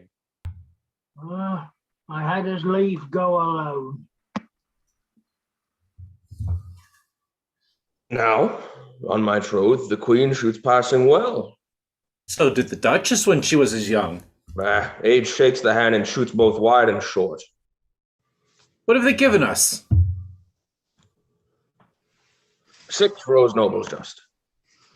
The Queen gave 4. True, and the Duchess twain. Were we so paid for our pain? Tut. Had the king come, as they said he would have rained upon us showers of gold. Why, he is hunting somewhere hereabout. Let's first go drink and then go seek him out. Hey, sayest thou, Tanner, wilt thou take my courser for thy mare? Courser, coursed him now. so ill no mort, I fear thy skittish jade will never abide me to carry my leather, my horn, nor hide. But if I were so mad to scorch, what boots wouldst thou give me?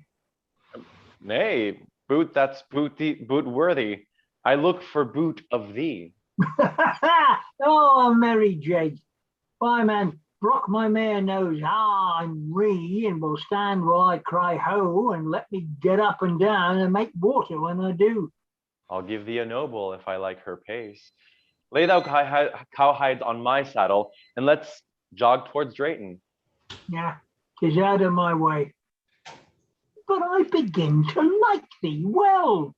Hey, thou wilt like me better before we do part. I prithee tell me, what say they of the king? Of the kings thou meanest? Art thou no blab if I tell thee? The king know it not now, he shall never know it from me. Oh, mass, they say King Harry's a very advoutry man. A devout man? And what King Edward?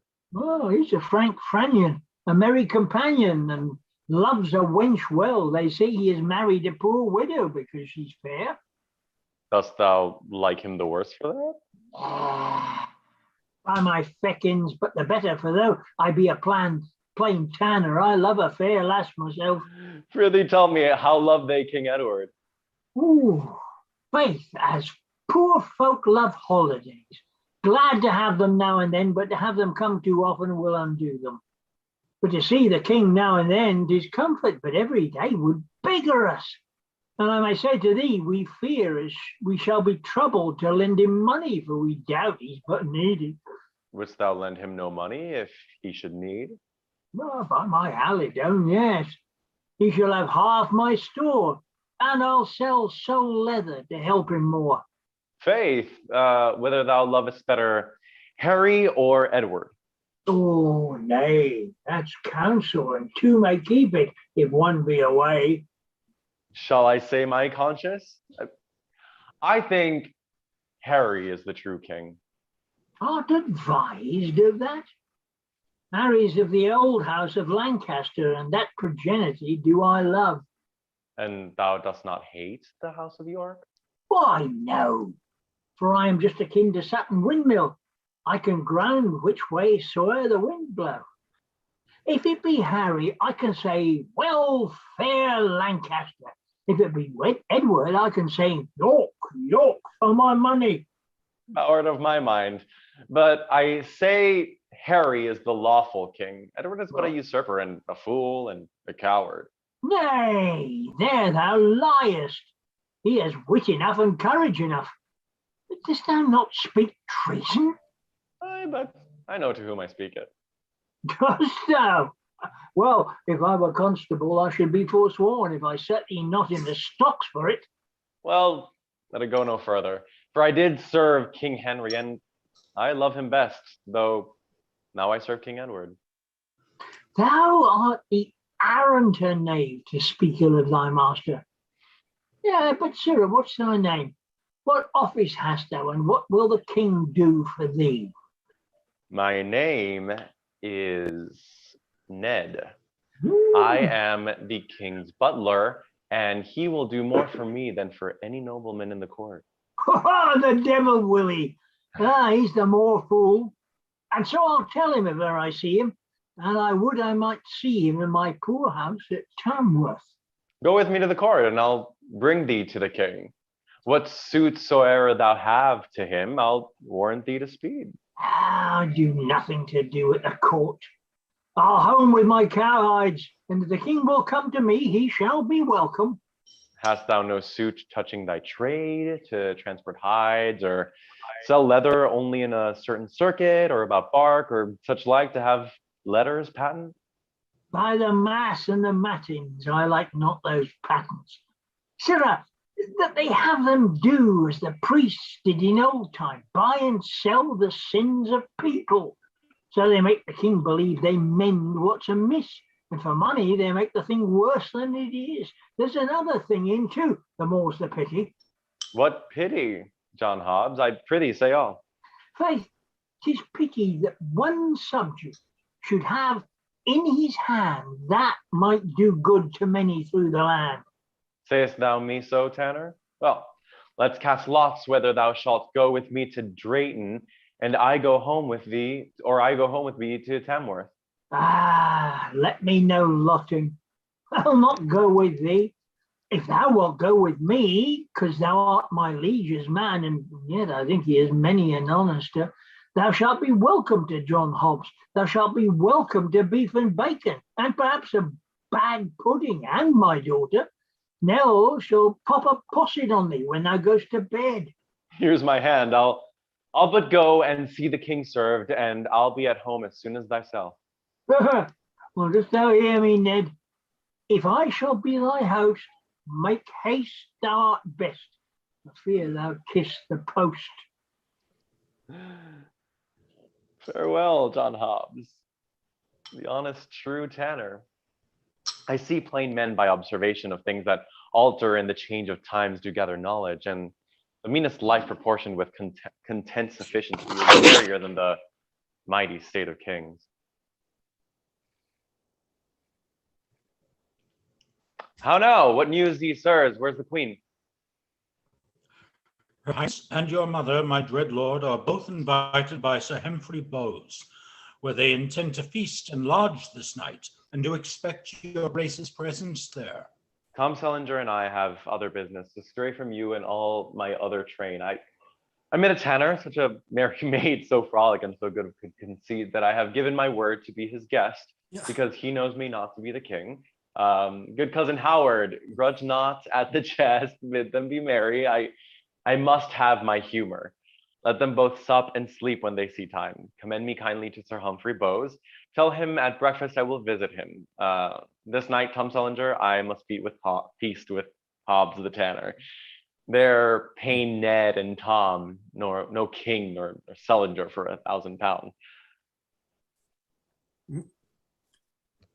The Queen and Duchess will be discontent because His Highness comes not to the feast. Sir Humphrey Bowes may take the most conceit, but what's the end? The king will have his pleasure. Good news, my boys.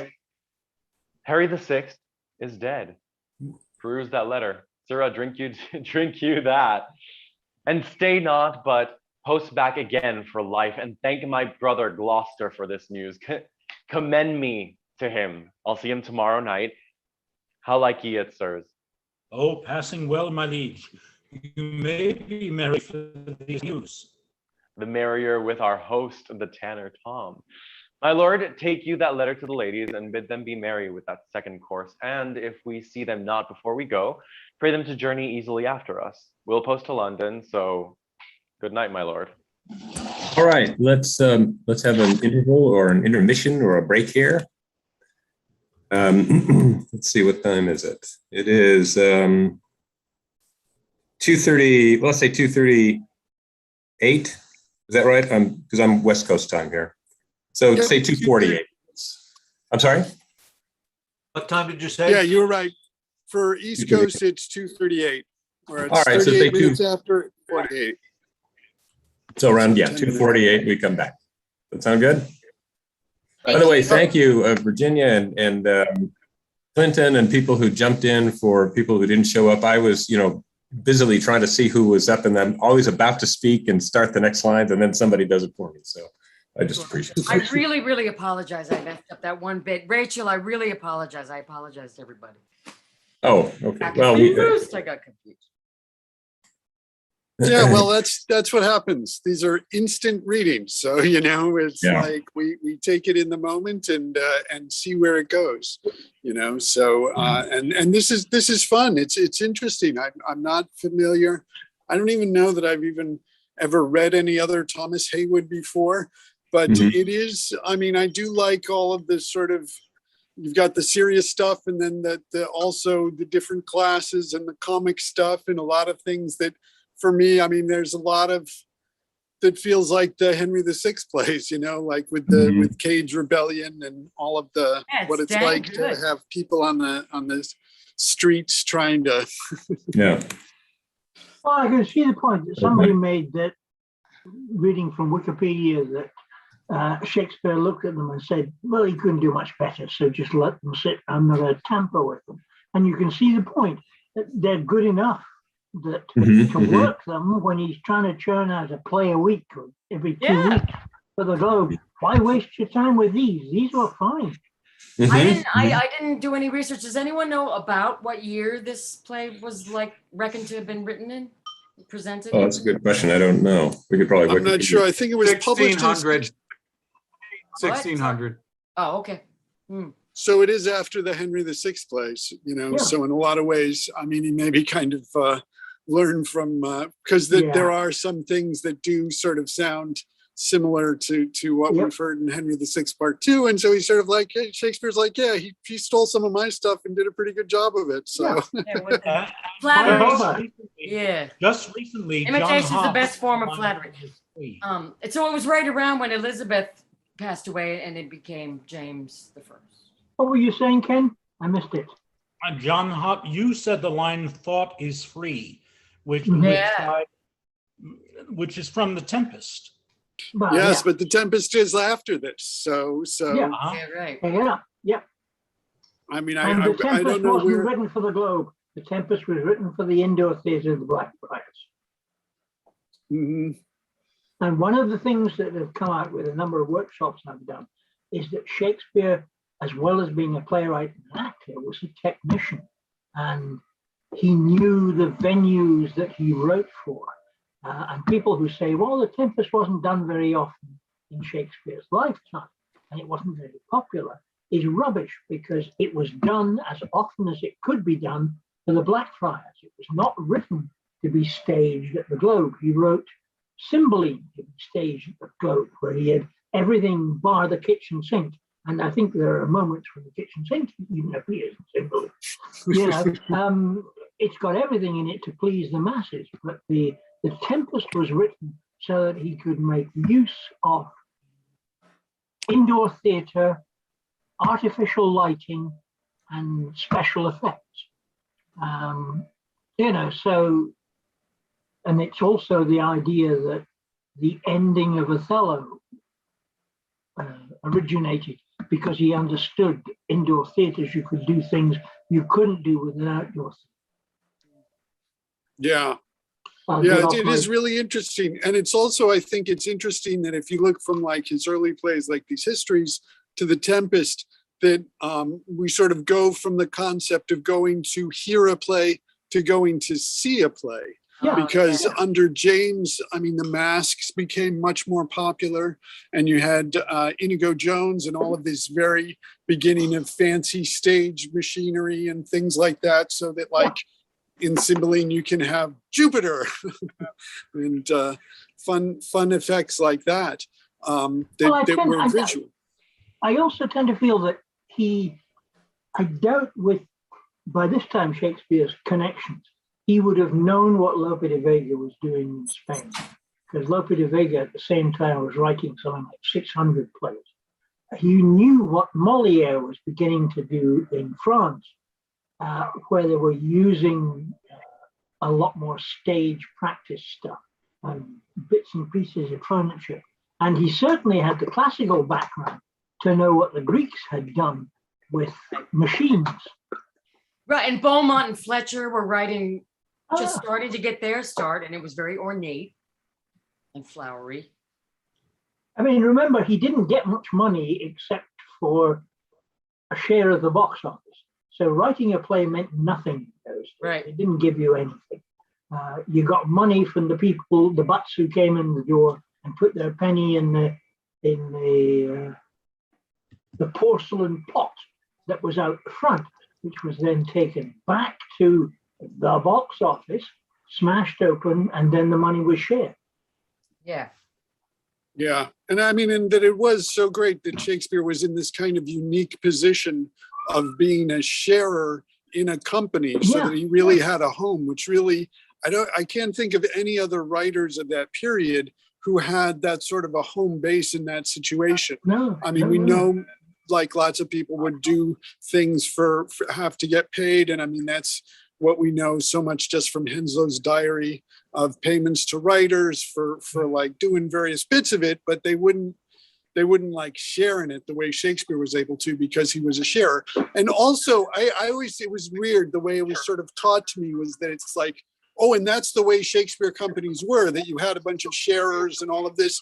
But then really it seems that in a lot of ways, Shakespeare's company was pretty unique in doing that, and that they sort of had to do it out of the economic necessity when they had to move the theater and the Globe, and they didn't have a lot of capital. So that's as opposed to like the Rose that was, I mean, Philip Henslow owned it, you know, and Edward Allen was able to make money off of it because he was their leading actor, but more importantly, because he married Henslow's daughter. So, yeah, and I'm sure that Shakespeare, you know, got to have a much, much bigger share than even all the main actors, probably, because without the plays, they wouldn't have anything to act. You know, I'm sure he was the main shareholder, right? You know,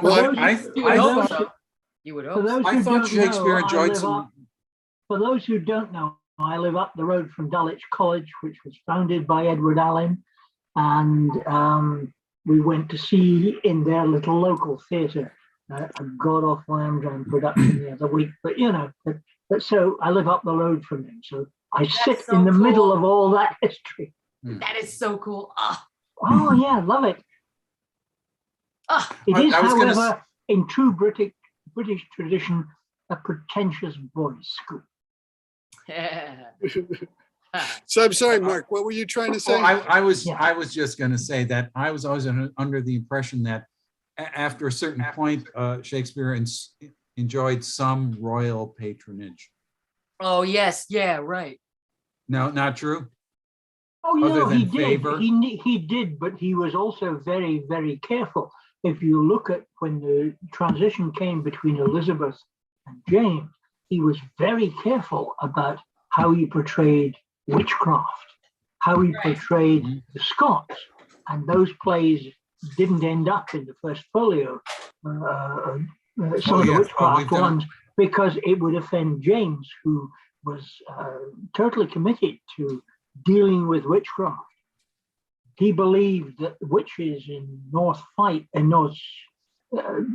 just along from Edinburgh, actually created a storm that almost wrecked him and killed him. So he hunted witches extensively. So yeah, they had to be shown as evil people. He burned a lot of witches. Yeah. And of course, the Scott thing is well known as a reason why maybe Edward III is not part of the official canon. That's Most right. not. Well, if you go back through the history, Scotland always had what was known as the Old Alliance, because Scotland was more closely tied with France, and Denmark, and Belgium, and Germany, and every time England attacked France, Scotland would attack England in sympathy with their allies in France and Germany and Denmark. Oh yeah, we hated the English. We still hate the English, for God's sake. They're animals. And the Welsh too. And oh yeah, I mean, the Irish. Well, Scotland, the nobilities, thanks to James II of Scotland, long before James of England, he instituted rules whereby the Scottish nobility, their sons were taught Latin and Greek, and they were literate. But Angus, a question, Angus. When they went after the witches, it was more for their land rather than, and they made the excuse of their being evil rather than actually. Yeah, well, not really. England did that because they wanted to take back the land from the church and from those who owned it. Scotland, it was a fear of witchcraft. And James' fear of witchcraft, it was a true fear of witchcraft. Oh. He took a sailing trip to go out the River Forth and go down south, and a storm brewed up and he was nearly shipwrecked. And he blamed it on witches. That's what he was told. And he went into the land and just a little bit along from Edinburgh and hunted down the witches. And well, the whole of Europe was undergoing a really big genocide of women. And you're right about property also, Bill. Yeah. Oh, yeah. And power and control over people's minds. But you have to remember, when the Norman conquest of England introduced what were known as the coverture laws, they came in from France, and they were laws which said women could not have power, women could not own accounts, they couldn't do negotiations. So for the longest time, the coverture laws said that women had absolutely no power in England. Those persisted until about 1911, 1912, when the suffragettes put enough pressure on the government that they rescinded the coverture laws in England and gave them power.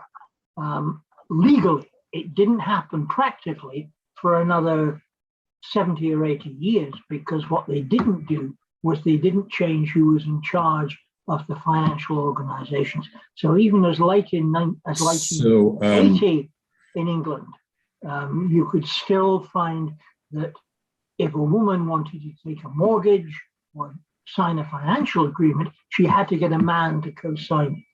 And that was because although the law was changed, those in power in the financial industry still held sway.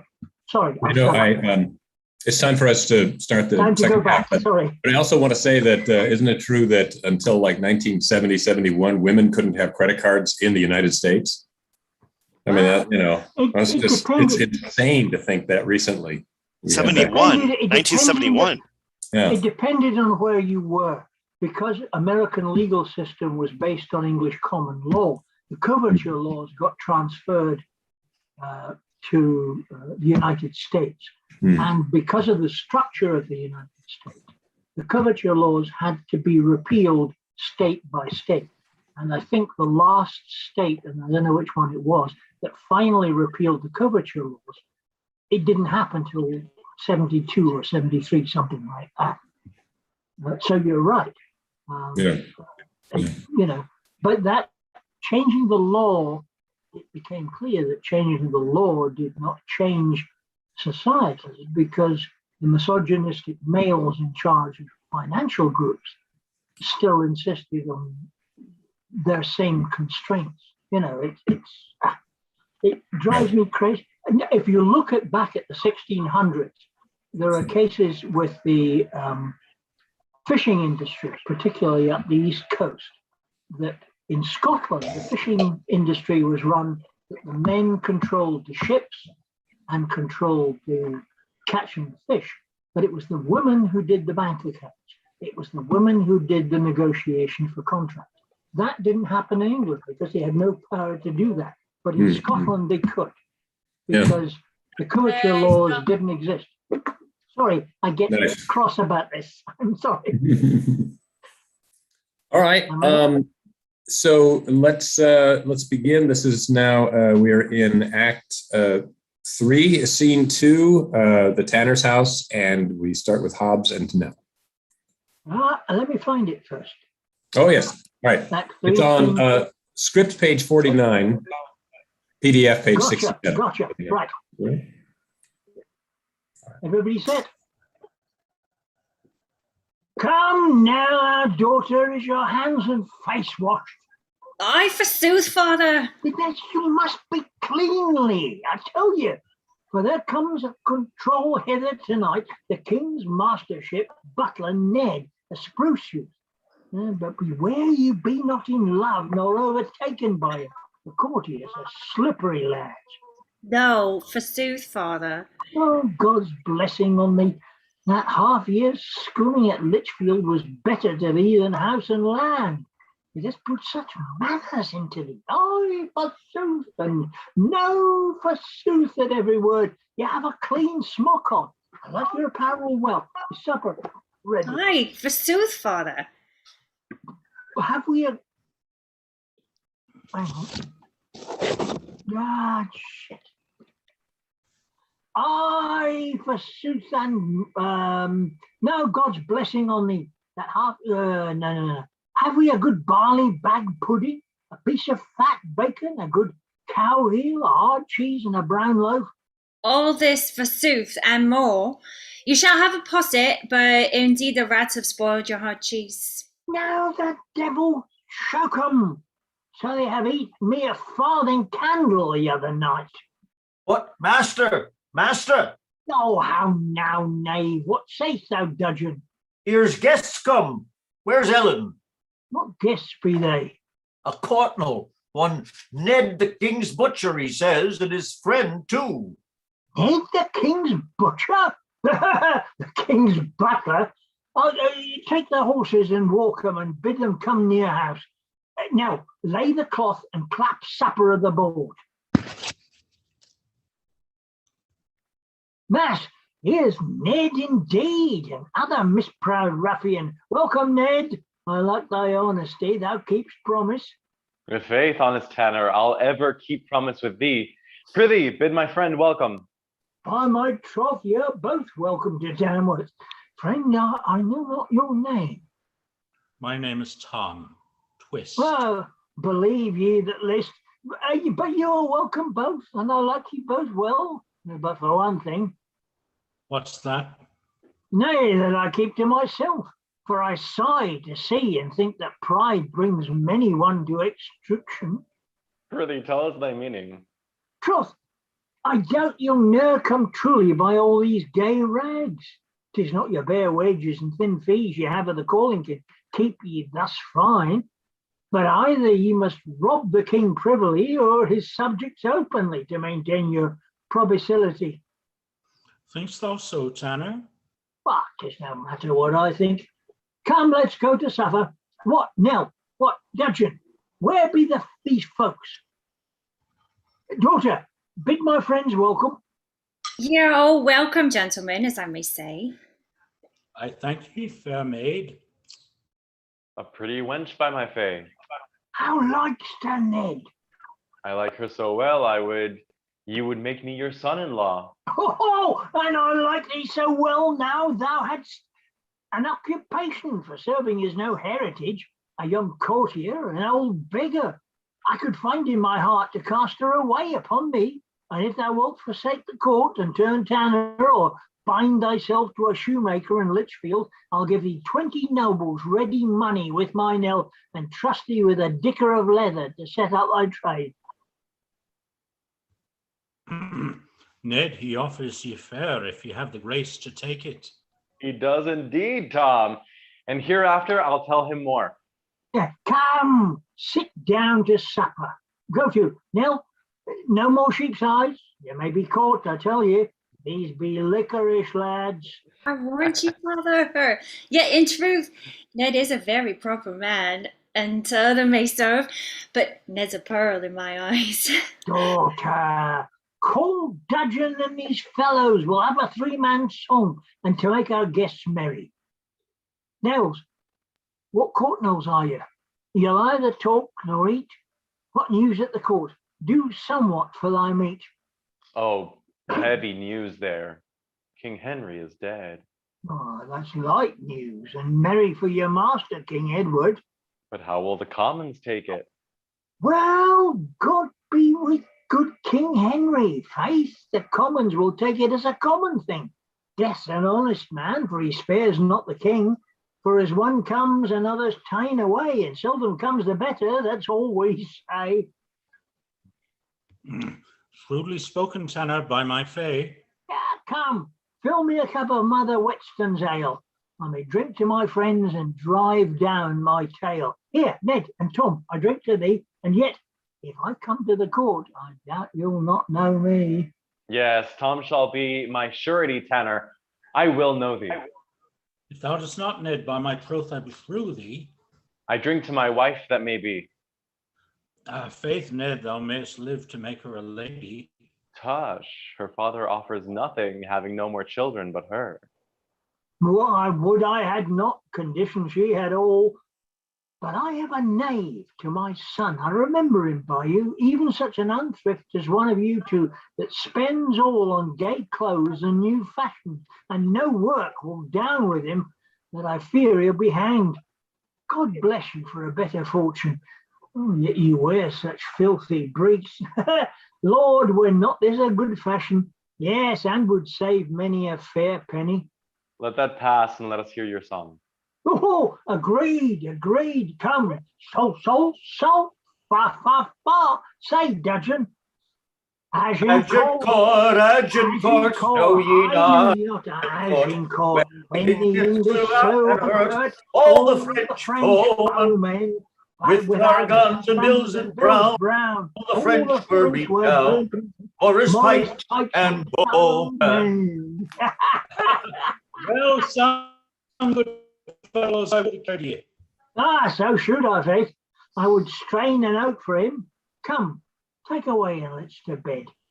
You shall have clean sheets, Ned, but they be coarse, good strong hemp of my daughter's own spinning. And I tell you, your chamber hot pot must be a fair horn, a badge of our occupation, for we buy no bending pewter nor breaking earth. No matter, Hobbs, we will not go to bed. Well, what then? Even what thou wilt, for it is near day. Tenor, gramercies from our hearty cheer. If e'er it be thy chance to come to court, inquire for me Ned, the king's butler, or Tom of the king's chamber, my companion, and see what welcomes we will give thee there. Oh, I have heard of courtiers have said as much as you, and when they'd been tried would not bid their friends drink. We are none such. Let our horses be brought out, for we must away, and so with thanks, farewell. Farewell to you both. Commend me to the king and tell him I would have been glad to have seen his worship here. Come, Tom, for London. Horse and hence away. Thomas Neville, yet hast thou gracious time of dear repentance. Now charge thy conscience. Lay open the offenses to the world, that we may witness thou dost die a Christian. Sir Harry Morton, why have you arraigned, condemned, and brought me to this place, a bloody execution, and now ask if I be guilty? Therein doth appear what justice you have used. Call you this law? Thou dost mistake our meaning, Falconbridge. We do not ask as being ignorant of thy transgression, but as urging thee to hearty sorrow for thy vile misdeeds, that heaven may take compassion on thy soul. How charitable you would seem to be. I fear anon you'll say it is for love you bind me thus and bring me to the block, and that of mere affection you are moved to cut my head off. Cunning policy. Such butchers as yourselves never want a color of excuse to excuse your slaughterous minds. We butcher thee. Canst thou deny thyself, but thou hast been a pirate on the sea? Canst thou deny but with the commonality of Kent and Essex, thou didst rise in arms, and twice assault the city of London, where thou twice didst take repulse? And since that time, canst thou deny that, being fled from hence, thou joinedst in confederacy with France, and camest with them to burn Southampton here? Are these not faults thou wouldst so much presume to clear thyself and lay thy blood on us? Hear me, Sir Harry, since we must dispute. Dispute? Uncivil wretch, what needs dispute? Did not the Vice Admiral here and I, encountering with the navy of the French, attach thee in a ship of Normandy? And wilt thou stand upon thine innocence? Dispatch? Thou art as rightfully condemned as ever rebel was, and thou shalt die. I make no question of it. I must die. But let me tell you how I scorn your threats. So little do I reckon the name of ugly death, as were he visible, I'd wrestle with him for this victory, and tug the slave and tear him with my teeth. But I would make him stoop to Falconbridge. For this life, this paltry, brittle life, this blast of wind, which you have labored so by juries, sessions, and I know not what to rob me of, it is of so vile repute that to obtain that I might live mine age, I would not give the value of a point. You cannot be so cruel to afflict, but I will be as forward to endure. Go to. Leave off these idle braves of thine, and think upon thy soul's health, Falconbridge. Submit and ask forgiveness of thy king. What king? Why, Edward of the House of York. He is no king of mine. He doth usurp.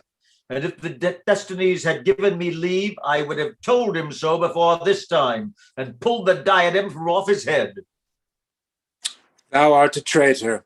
Stop thy traitor's mouth. I am no traitor. Lancaster is king. If that be treason to defend the right, what is for them that do imprison him? If insurrection to advance his scepter, what fault is theirs that step into his throne? Oh, God, thou pourest the balm upon his head, can pure unction be wiped off again? Can that pure unction be wiped off again? Thou once didst crown him in his infancy. Shall wicked men now in his age depose him? Oh, pardon me if I expostulate more than becomes a sinful man to do. England, I fear thou wilt thy folly rue. Thou triflest time and dost but weary us with dilatory questions. Make an end. Indeed, the end of all kingdoms must end. Honor and riches all must have an end. And he that thinks he doth the most prevail, his head once laid, there resteth but a tale. Come, fellow, do thy office. What? Methinks thou lookst as if thy heart were in thy hose. Pull up thy spirits, it will be quickly done. A blow or two at most will serve the turn. Forgive me, sir, your death. Forgive thee? Aye, and give thee too. Hold, there are some few crowns for thee to drink. Oh, tush, weep not, man. Give losers leave to plain, and yet if faith, my loss I count again. First, let me see, is thy axe sharp enough? I am indifferent. Well, in God's name, to this gear. Come, and you yield your head gently to the block. Gently, sayest thou? Thou wilt use me so, but all is one for that. What strength thou hast throughout the whole proportion of thy limbs, revoke it all into thy manly arms, and spare me not. I am a gentleman, a Neville, and a Falconbridge beside, and do thy work. Thou mayst get credit by it, for if thou dost not, I must tell thee plain, I shall be passing angry when 'tis done. I warrant you, sir, none in the land shall do better. Fine. Now thou pleasest me. England, farewell. And old Plantagenet, if thou survive, think on my love, although it did not thrive. Was head to London and promised reward allotted for the apprehending him. Be given unto the poor of Southampton here. How say you, Captain? Are you so content? With all my heart, but I do marvel much we hear not of the messenger we sent to give the king intelligence of this. Take truce with your surmises. Here he comes. Follow, seems that thou art slow of gait, very negligent in our affairs. What says King Edward to our services done? To answer you directly and as briefly, Mark, you need to unmute.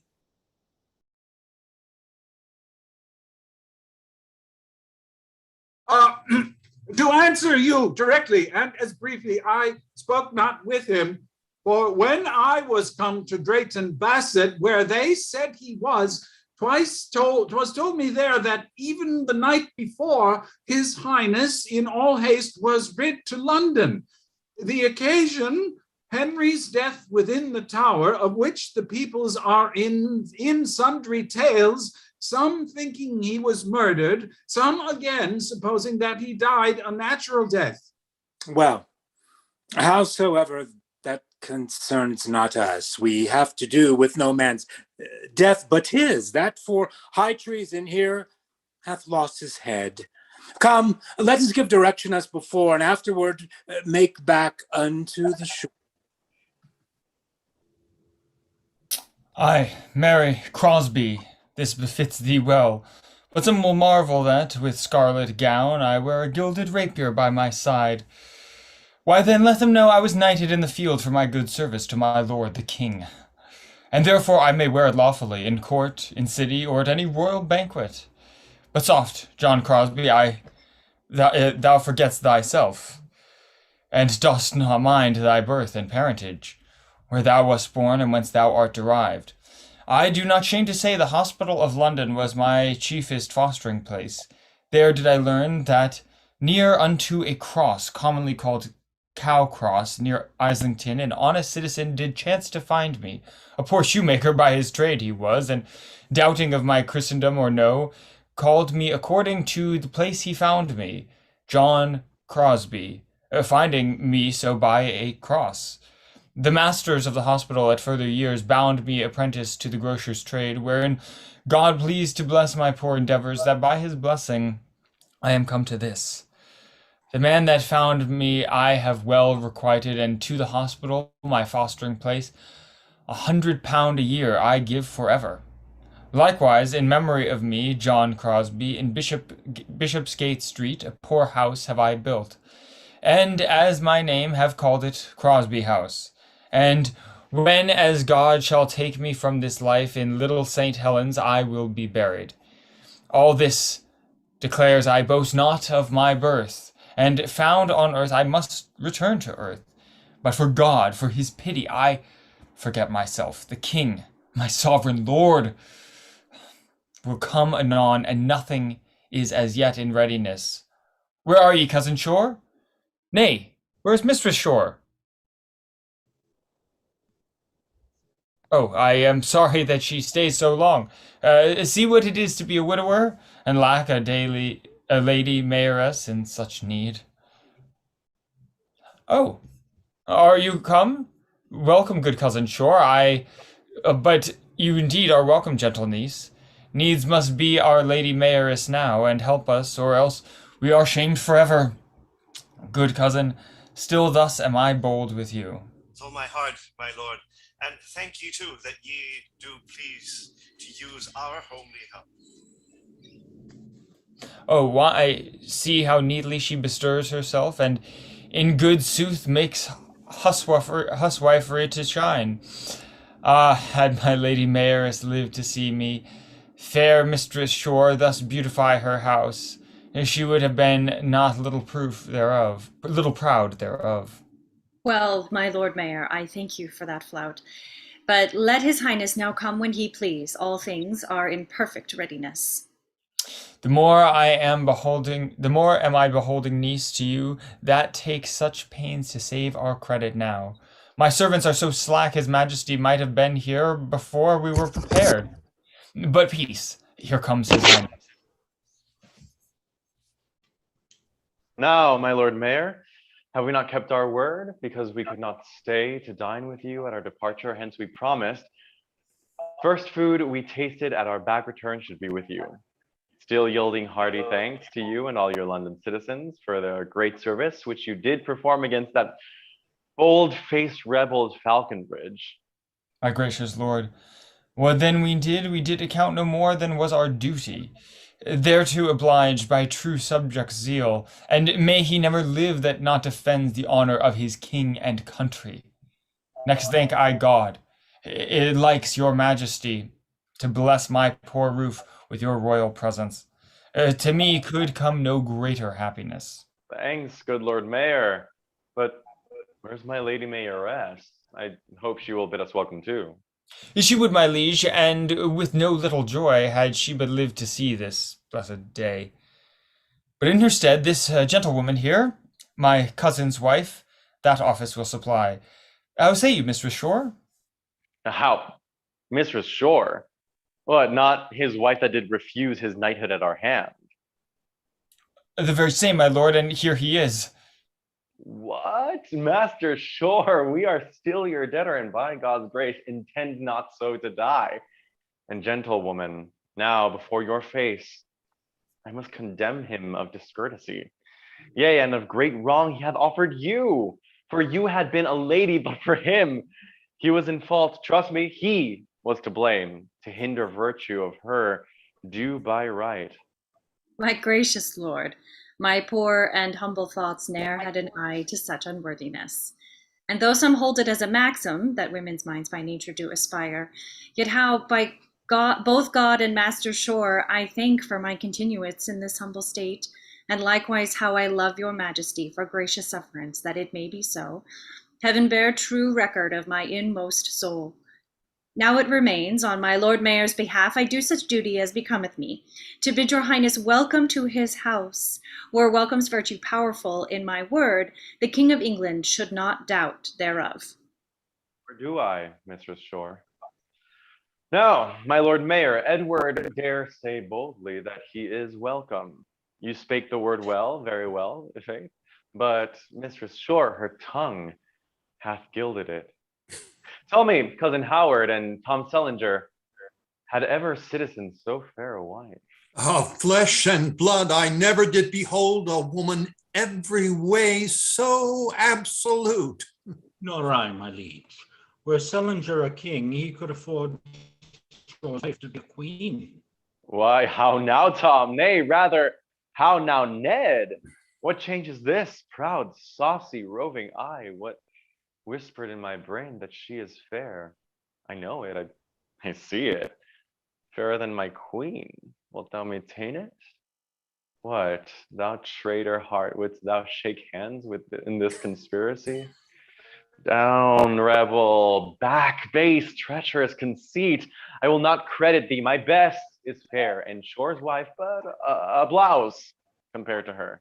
Come, let us sit. Here will I take my place, and my Lord Mayor, fill me a bowl of wine, that I may drink to your elected mayoress. And Master Shore, tell me how you like this. My Lord Mayor makes your wife his lady mayoress. So well, my lord, as better cannot be, all in the honor of your majesty. Nay, drink to us, Lord Mayor. We'll have it so. Go to, I say, you are our taster now. Drink then, and we will pledge thee. All health and happiness to my sovereign. Fill full our cup, and Lady Mayoress, this full carouse we mean to drink to you, and you must pledge us, but yet no more than you shall please to answer us withal. Yea, you must drink to somebody. Yea, Tom, to thee. Well, sirrah, see you do her right, for Edward would. Oh, would to God he might. Yet, idle eye, wilt thou be gadding still? Keep home for fear of further ill. Okay. How now? Letters to us, from whom? My liege, from the Duke of Burgundy, and this from the Constable of France. What news from them? Claim our right in France, and they will aid us. Yea, well you so. But other aid must aid us ere we go. A woman's aid that hath more power than France to crown us, or to kill us with mischance, if chaste resolve be to such beauty tied. Sue how thou canst, thou wilt be still denied. Her husband hath deserved well of thee, touch. Love makes no respect where'er it be. Thou wast wrong thy queen. Every enforced ill must be endured where beauty seeks to kill. Thou seemst to read only to blind their eyes, who knowing it, thy folly would despise. Thanks for thy cheer, Lord Mayor. I am not well. I know not how to take these news to spit. I mean, that hath bereft me of all reason clean. God shield my sovereign. Nay, nothing. I shall be well anon. May it please your highness, sit. I fain with thee. Nay, we must needs be gone. Cousin Howard, convey these letters to our council. I admit them, give us their advice to them. Thanks for my cheer, Lord Mayor. Farewell to you, and farewell, Mistress Shore, Lady Mayoress, I should say. 'Tis you have caused our parting at this time. Farewell, Master Shore. Farewell to all. We'll meet once more to make amends for this. O God, here to be ill, my house to cause my sovereign's discontent. Cousin Shore, I had rather spent. Content yourself, my lord. Kings have their humors. The letters did contain somewhat, no doubt, that did displease him. So, my lord, think I. But by God's help, he will be well again. I hope so too. Well, cousin, for your pains I can but thank ye, chiefly you, fair niece. At night I pray ye both come sup with me. How say ye? Will ye? Yes, my lord, we will. So for this time, we humbly take our leave. Oh, how the sudden sickness of my liege afflicts my soul with many passions. His highness did intend to be right merry, and God he knows how it would glad my soul if I had seen his highness satisfied with the poor entertainment of his mayor, his humble vassal, whose lands, whose life, and all are in duty must be always his. Well, God, I trust I will bless his grace's health and quickly ease him of his sudden fit. Take away their hoe, rid this place, and God of heaven bless my sovereign's grace.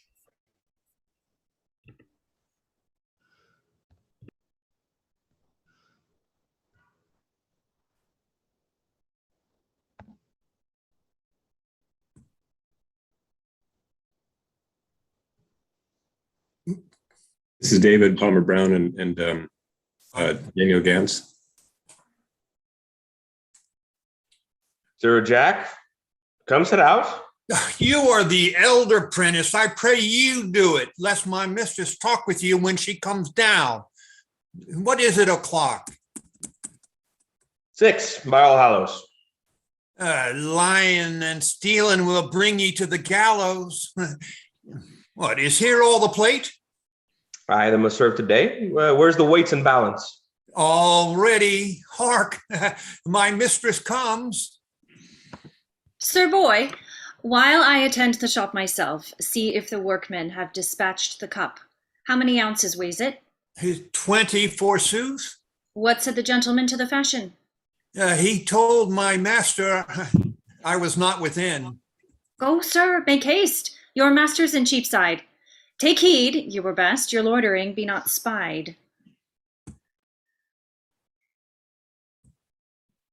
Well, fair a case to put a king in yet. Good mistress, sure. This doth your love procure. This shape is secret, and I hope 'tis sure. The watermen that daily use the court and see me often knew me not in this. At Lion Quay, I landed in their view, yet none of them took knowledge of the king. If any gallant strive to have the wall, I'll yield it gently. Soft, here must I turn.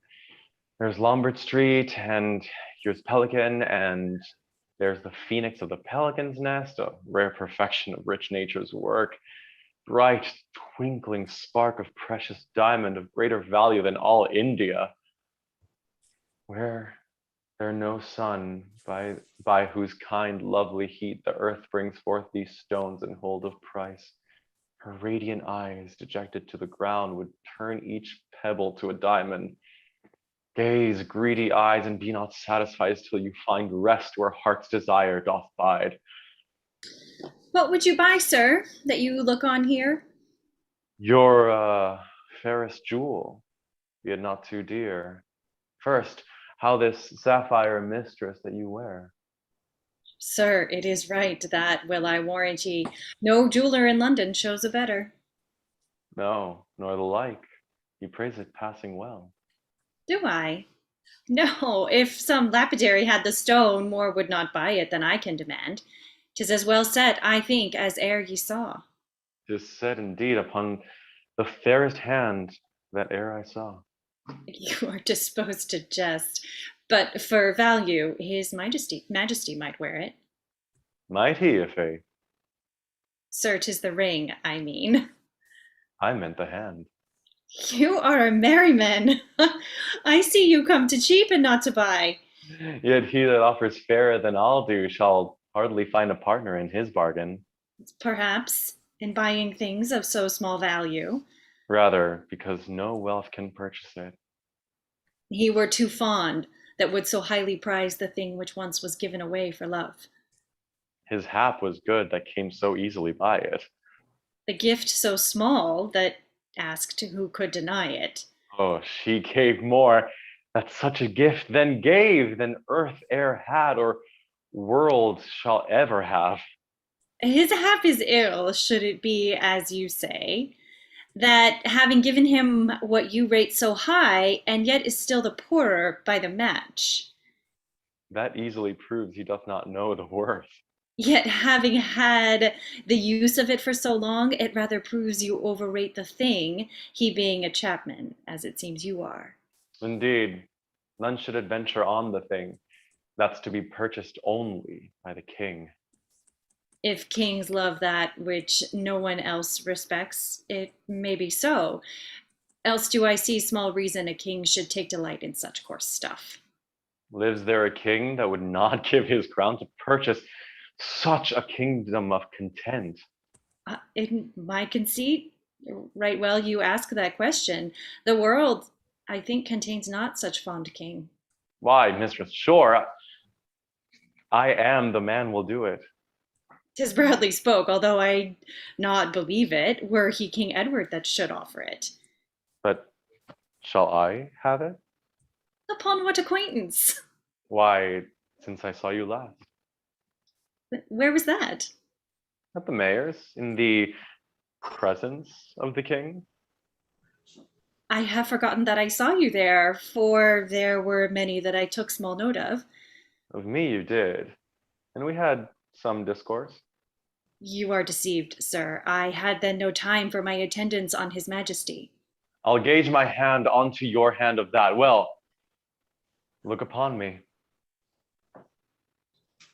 Now, I beseech you, let this strange disguise excuse my boldness to your majesty. Whatever we possess is all your highness's, only mine honor, which I cannot grant. Only thy love, bright angel, Edward craves, for which I thus adventured to see thee. But here comes one to whom I only gave it, and he, I doubt, will say you shall not have it. Am I so soon cut off? Oh, spite. How say you, mistress, will you take my offer? Indeed, I cannot, sir, afford it so. You'll not be offered fairlier, I believe.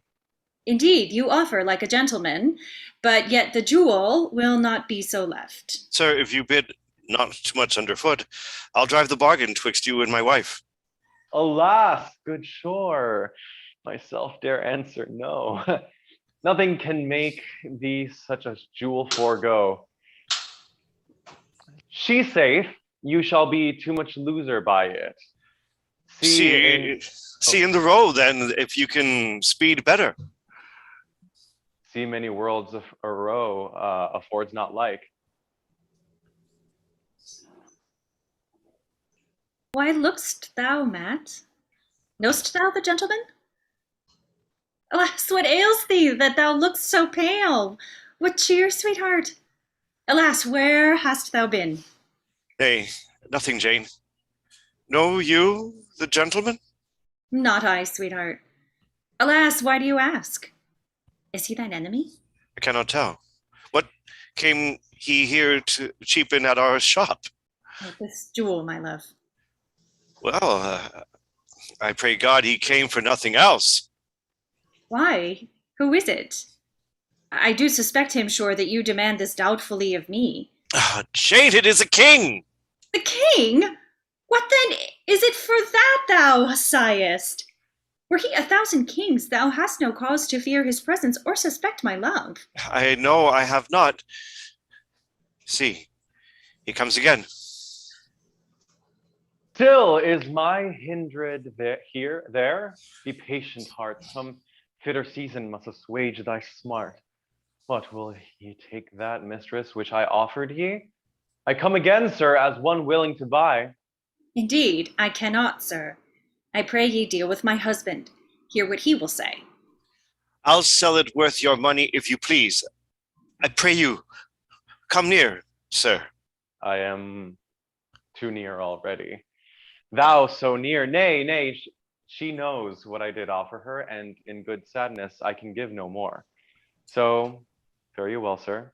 I'll not deal with you. You are deceived, sweetheart. 'Tis not the king. Think you he would adventure thus alone? I do assure thee, Jane, it is the king. Oh God! Twixt extremes of love and fear, in what a shivering ague sits my soul! Keep we our treasure secret, yet so fond as set so rich a beauty as this, in the wide view of every gazer's eye. O traitor beauty, O deceitful good, that doth conspire against thyself and love no sooner God, but wished again of others, and thine own self injurious to thyself. O rich poor portion, thou good evil thing, how many joyful woes dost thou bring?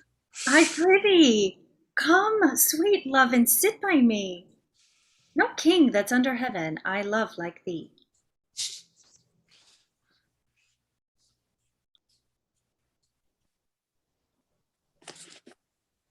Neighbors and friends, the cause that you are called concerns the king's most excellent majesty, whose right you know by his progenitors unto the crown and sovereignty of France is wrongfully detained by the French, which to revenge and royally regain, his highness means to put himself in arms, and in his princely person to conduct his warlike troops against the enemy. But for his coffers are unfurnished, through civil discord and intestine war, whose bleeding scars our eyes may yet behold, he prays his faithful, loving subjects help to further this his just great enterprise. Oh, so effect and meaning, whereby, as it were, of all your long purgation, Sir Humphrey is no more in some respect, but the king wants money and would have some of his commodity.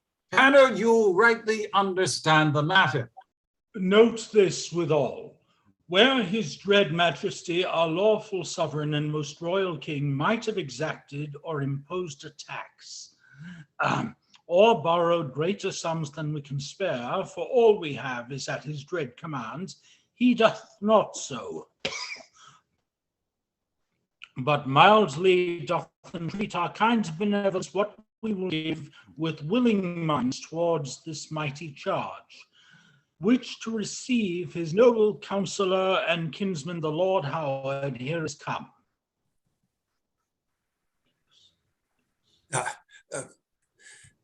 Now, good Sir Humphrey Bowes and Master Aston, have ye declared the king's most gracious pleasure? We have, my lord. His highness will not force as loan or tribute, but will take your gift in grateful part and recompense your love. To show my love, through money now be scarce, £100 I'll give his majesty. 'Tis well, Sir Humphrey.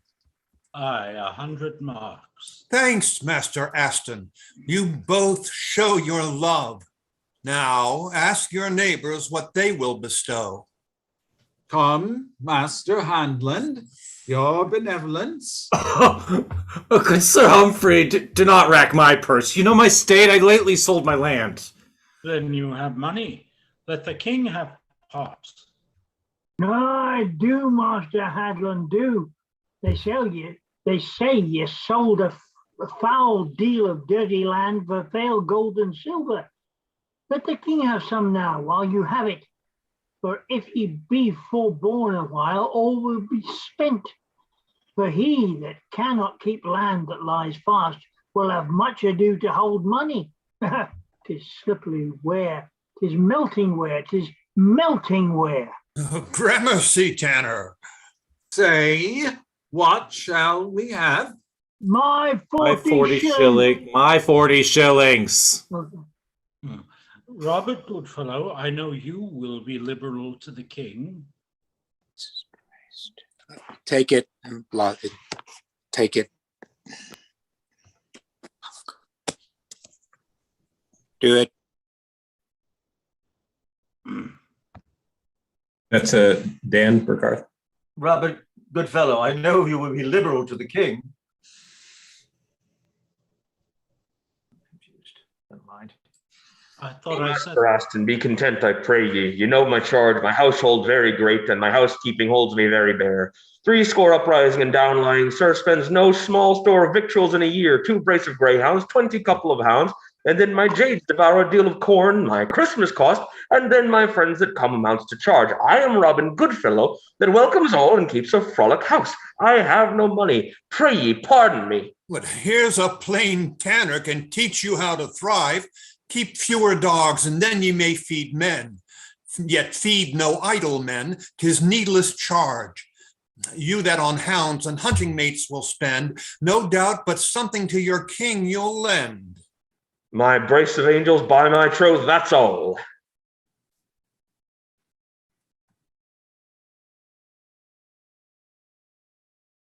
Angus.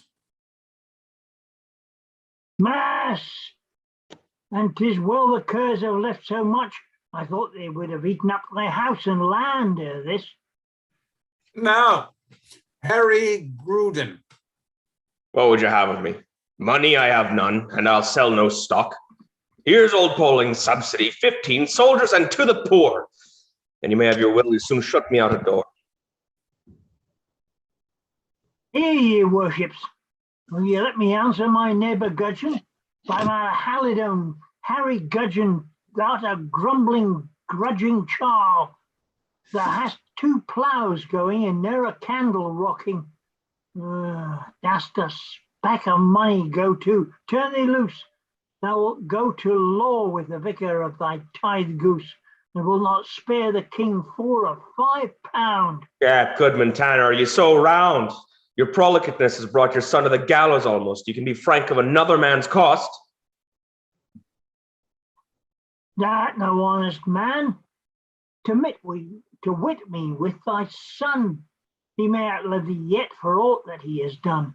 My son's i' the jail. Is he the first has been there? And thou wert a man, thou'rt a beast, I would have thee by thy ears. Friend, thou once nurtured to upbraid a father with the son's fault.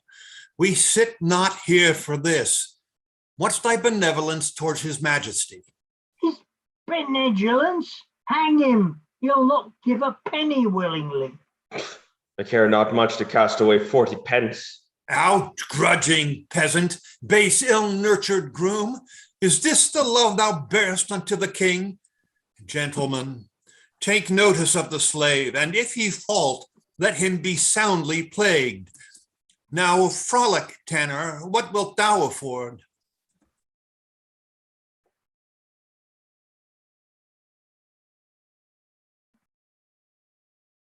Angus. 20 old angels and a score of hides. If that to be too little, take 20 nobles more. While I have it, my king shall spend of my store. The king shall know thy loving liberal heart. Surely, your faith. I thank thee heartily. But hear ye, gentlemen, you come from the court? I do. Lord, how does the king, and how does Ned, the king's butler, and Tom of his chamber? I'm sure you know them. They do very well. For want of better guess, they were at my house one night. I know they were. They promised me a good turn for kissing my daughter Nell, and now I have Cassian to try them. My son's in devil here in Chapperdoshy. The gold for peeping into another man's purse, and outstep the king, be miserable. He liked to totter.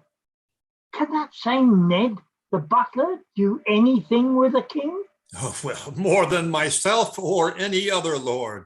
A halter he can. By my troth, he rejoins my heart to hear it. Well, come to the court. I warrant thy son's life. Ned will save that and do thee greater good. Now, I'll wean Brock, my mare's foal, and come up to the king, and it shall go high with 2 fat hens for your pains I will bring. My lord, this fellow gladly now will give 5 pounds, so you will pardon his rude speech. For 5 and 5, I cannot brook the beast. What gives the tanner? I'm as able as he. He gives 10 pounds. Take 20 then of me. I pray you, my lord, forgive my rough-heaved speech. I meant no hurt unto my liege. Let us entreat your lordship's patience. I do, at your request, remit the offense. So, let's depart. Here's all we have to do. Peace for this time and place, my lord. Sirrah, bring your money. Oh, have you saved now, good man Gudgeon, by your hinching and your pinching? Not the worth of a black pudding? Mistress Shore, what urgent cause is that made ye send for me in such great haste?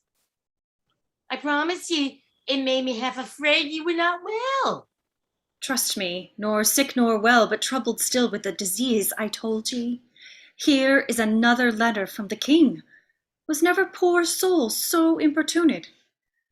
But will no answer serve? No, Mistress Blagg, no answer will suffice. He it is that with a violent siege labors to break into my plighted faith. What am I? He should so forget his royal state and his high majesty. Still doth he come disguised to my house, and in most humble terms bewrays his love. My husband grieves, alas, how can he choose, fearing the dispossessment of his Jane, and when he cannot come for him, he writes, offering, beside incomparable gifts, and all to win me to his princely will. Believe me, Mistress Shore, a dangerous case, and every way replete with doubtful fear. If you should yield, your virtuous name was soiled, and your beloved husband made a scorn. And if not yield, 'tis likely that his love, which now admires ye, will convert to hate.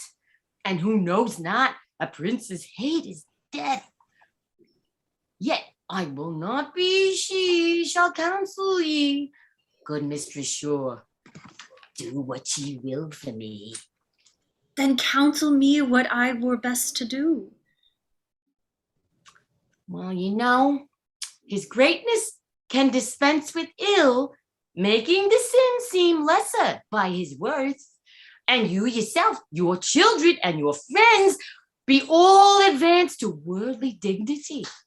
And this world's pomp, you know, it's a goodly thing. Yet I will not be she shall counsel ye. Good Mistress Shore, do what ye will for me. Alas, I know that I was bound by oath to keep the promise that I made at first, and virtue lives when pomp consumes to dust. So do we say, dishonor is no shame when slander does not touch the offender's name. You shall be folded in a prince's arms, whose beck disperseth even the greatest harms. Many that sit themselves in high degree will then be glad to stoop and bend the knee. And who is it, having plenty in his hand, never commanded, but doth still command, that cannot work in such excess of things to quit the guilt one small transgression brings? Yet I will not be she shall counsel ye. Good Mistress Shore, do what ye will for me. Here do I live, although in mean estate, yet with a conscience free from all debate, where higher footing may in time procure a sudden fall, and mix my sweet with sour. True, I confess a private life is good, nor would I otherwise be understood. To be a goldsmith's wife is some content, but days in court more pleasantly are spent. A household's government deserves renown, but what is a companion to a crown? The name of mistress is a pretty thing, but madam, at each word doth glory bring. Yet will I not be she who counsel ye.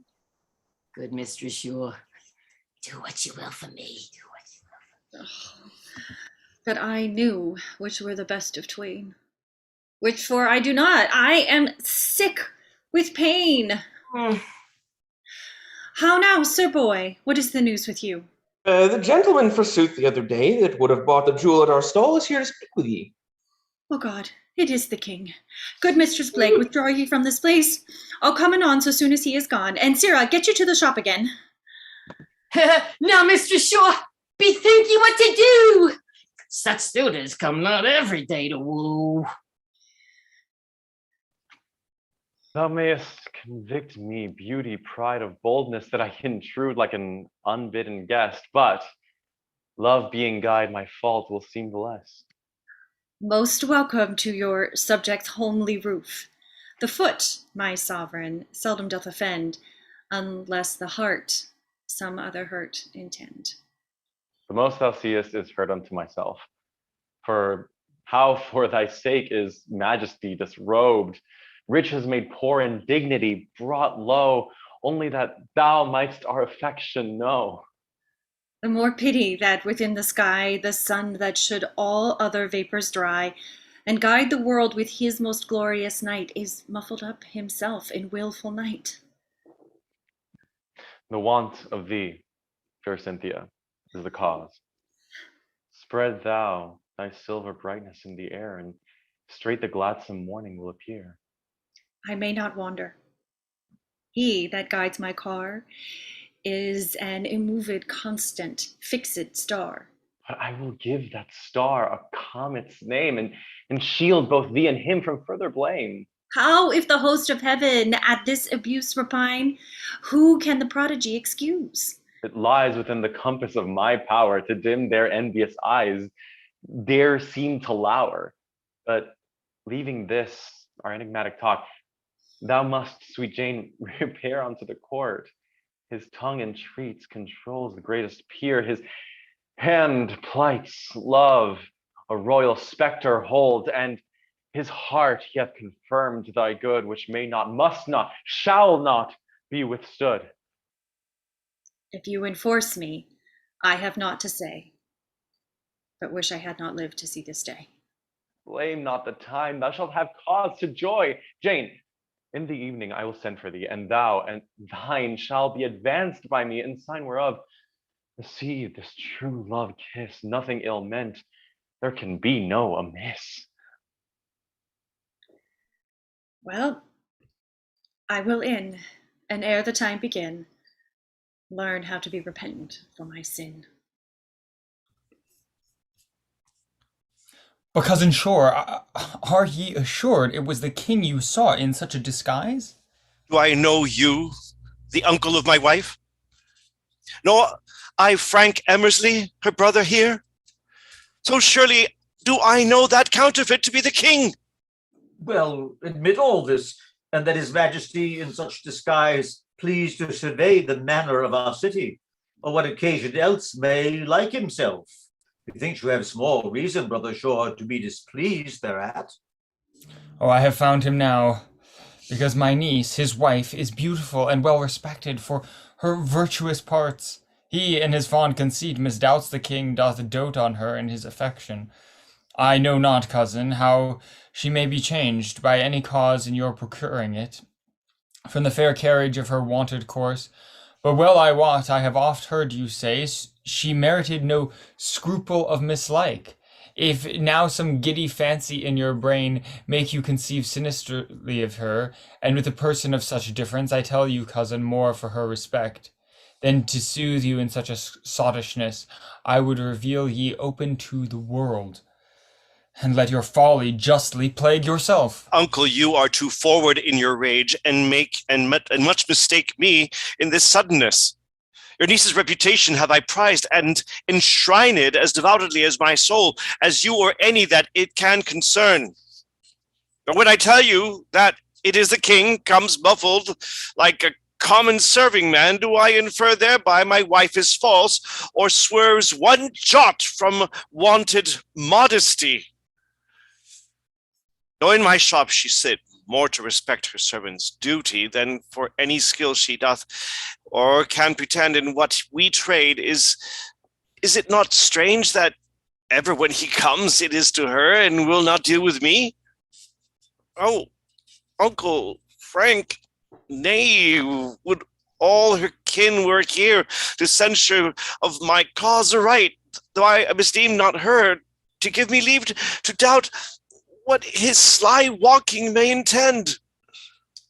And let me tell ye that he is possessed of such a beauty, fears undermining guests, especially a mighty one like him, whose greatness may gild over ugly sin. But say his coming is not to my wife, then hath he some sly aiming at my life by false compounded metals, or light gold, or some other trifle to be sold. When kings themselves so narrowly do pry into the world, men fear, and why would not I? Believe me, brother, in this doubtful case, I know not well how I should answer ye.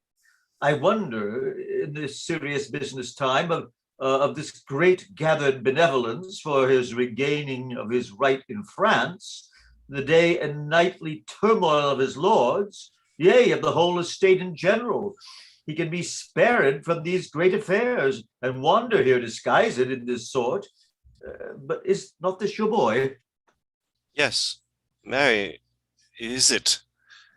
How now, what news with thee?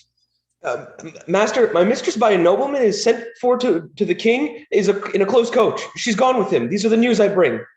Oh, my niece is sent for to the king by a nobleman, and she is gone with him? Nay, then I like it not. How? Gone, sayst thou? Be patient, uncle. Storm not, gentle Frank. The wrong is mine. By whom? A king. To talk of such, it is no common thing. She is gone, thou sayest? Yes, truly, sir, 'tis so.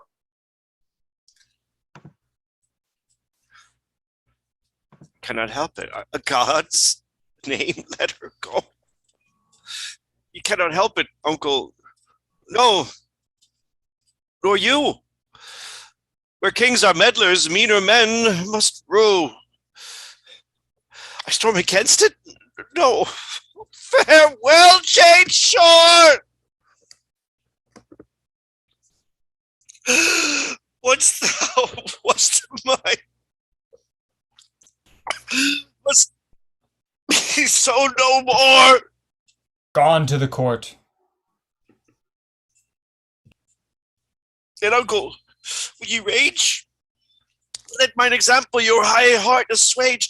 Do note offences in a mighty man is not enough. Amend it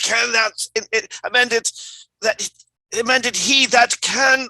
Frank Emersley, my wife, thy sister was, lands, goods, and all I have to thee I pass, save that poor portion must along with me to bear me from this badge of obloquy. It never shall be said that Matthew Shore a king's dishonor in his bonnet wore. Good brother. Strive not to change me, for I am resolved, and will not tarry. England, fare thou well, and Edward, for requiting me so well. But dare I speak of him? Forbear, come, Frank, I will surrender all to thee. And then abroad, where my fortune be. And have our country's subjects been so frank and bountiful in their benevolence toward our present expedition? Thanks, cousin Howard, for thy pains herein. We will have letters sent to every shire of thankful gratitude, that they may know how highly we respect their gentleness. One thing, my lord, I had well near forgot.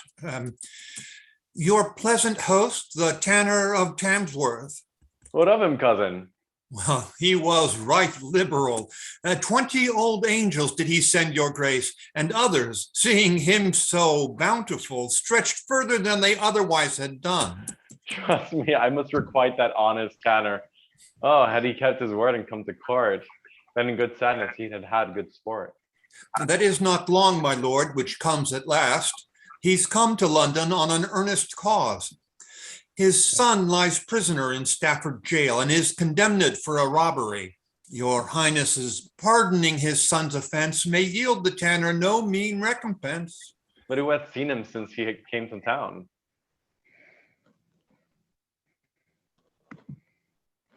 My lord, in Holborn 'twas my hap to see him, gazing about. I sent away my men, and clapping on one of their livery cloaks, came to him, and the tanner knew me straight. How dost thou, Tom? How doth Ned? Quoth he. That honest merry hangman, how doth he? I, knowing that your majesty intended this day in person to come to the tower, there bade him meet me, whereas Ned and I would bring him to the presence of the king, and there procure a pardon for his son. Have then a care we had not seen, we be not seen of him until we be provided for the purpose, because once more we'll have a little sport. Tom Sellinger, let that care be yours. I warrant ye, my lord, let me alone. Welcome, Lord Mayor. What, have you signified our thankfulness unto our citizens for their late gathered benevolence? Before the citizens in our guild hall, Master Recorder made a good oration of thankful gratitude unto them all, which they received with so kind respect and love unto your royal majesty, as it appeared to us they sorrowed that their bounty to your highness was no more. Lord Mayor, thanks to yourself and them. And go ye with us now unto the tower to see the order that we shall observe in this so needful preparation. The better may you signify to them what need there was of their benevolence. Wait upon your gracious majesty. Yet there is one thing that much grieveth me.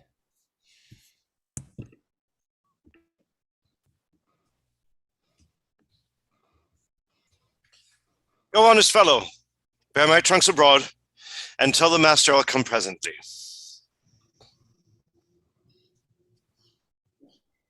We will, sir, but what lady have we here? Belike she is of no mean countenance that hath so many suitors waiting on her. Go, one of you, I pray you inquire her name. My honest friend, what lady call ye this? Her name is Mistress Shaw, the king's beloved, a special friend to suitors at the court. Her name is Mistress Shaw, the king's beloved.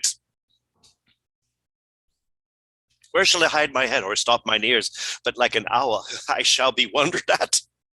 When she with me was wont to walk the streets, then people then, as she did pass along, would say, there goes fair, modest Mistress Shore, when she attended like a city dame and was praised of matrons, so that citizens, when they would speak of aught unto their wives, fetched their example still from Mistress Shore.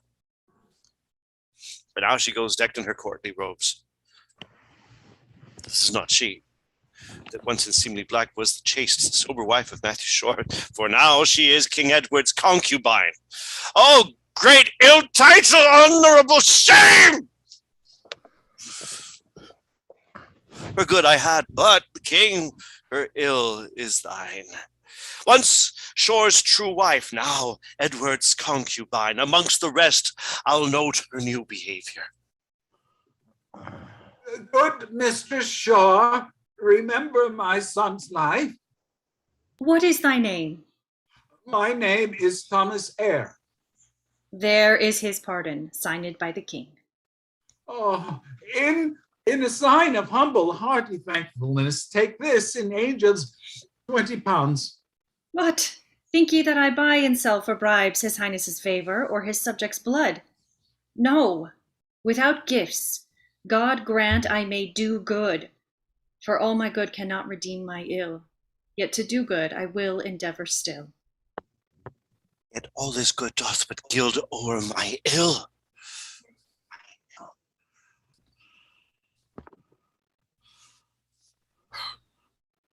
What now?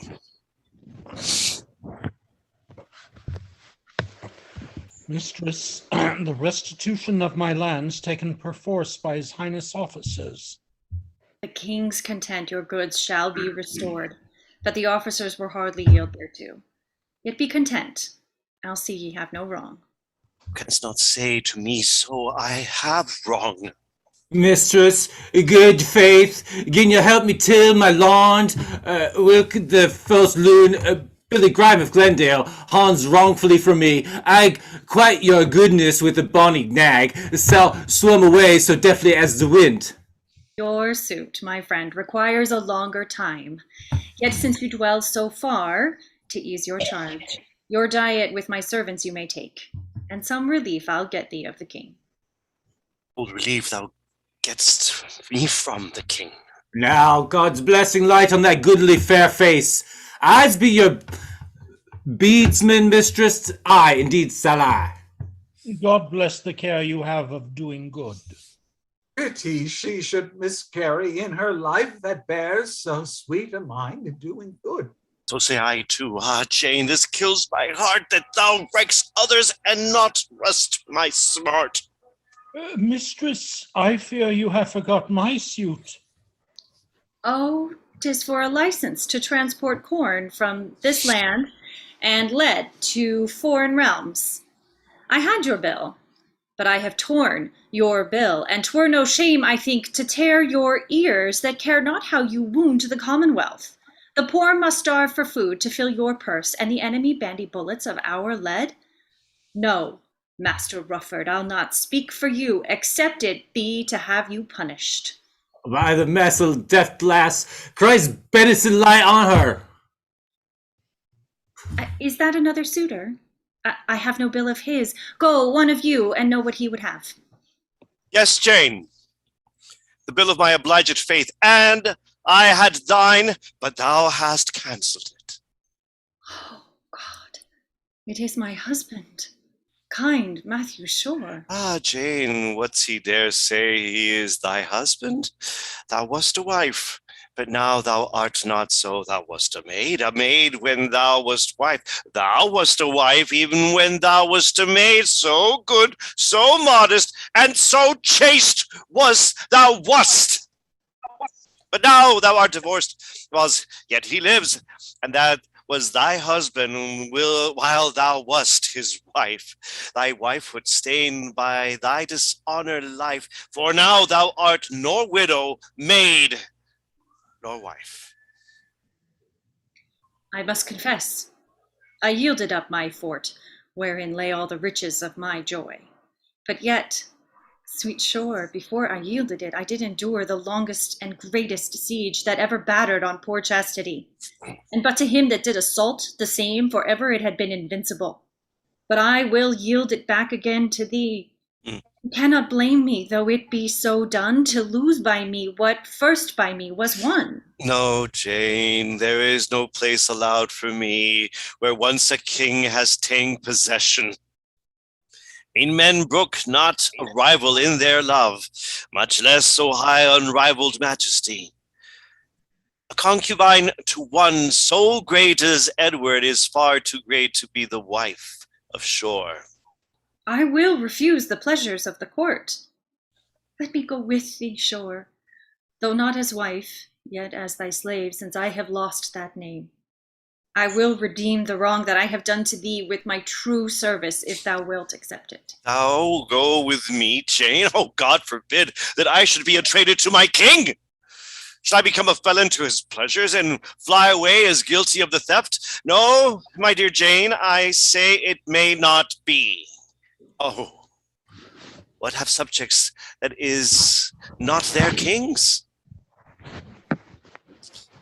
I'll not examine his prerogative. Why, then, sweet Matt, let me entreat thee stay. What is't with Edward that I cannot do? I'll make thee wealthier than e'er Richard was, that entertained the 3 greatest kings in Europe and feasted them in London on a day. Ask what thou wilt. Were it 1,000,000 that may content thee, thou shalt have it, Shore. Indeed, it's for some comfort to a man that tasted want or worldly misery, but I have lost what wealth cannot return. All worldly losses are but toys to mine. Oh, all my wealth! The loss of thee was more than ever time or fortune can restore. Therefore, sweet Jane, farewell. Once thou wast mine, too rich for me, and that King Edward knew. Adieu, O world! He shall deceived be that puts his trust in women or in thee. Oh, Shore, Farewell, poor heart. In death I'll tell I ever loved thee sure. Farewell, farewell. Having awaked forth of their sleepy dens, or our drowsy canons, which ere long shall charm the watchful French with death, eternal sleep, and all things else in readiness for France, a while we will give truce unto our care.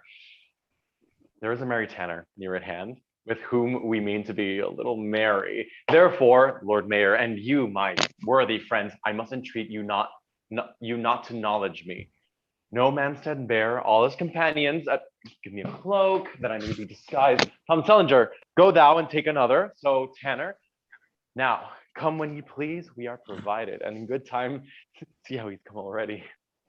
Tom Sellinger, go thou and meet him. What, John Hobbs, welcome if face to court. Oh, Gramercy's on St. Tom. Where is the hangman, Ned? Where is that mad rascal? Shall I not see him? See where he stands, that same is he. What, Ned? A plague found thee. How dost thou for a villain? How dost thou, mad rogue? And how? In health, John Hobbs, and very glad to see thee. But say, what wind drove thee to London? Ah, Ned, I was brought hither with a whirlwind, man. My son! Did I not tell thee I had a knave to my son? Yes, Tanner, what of him?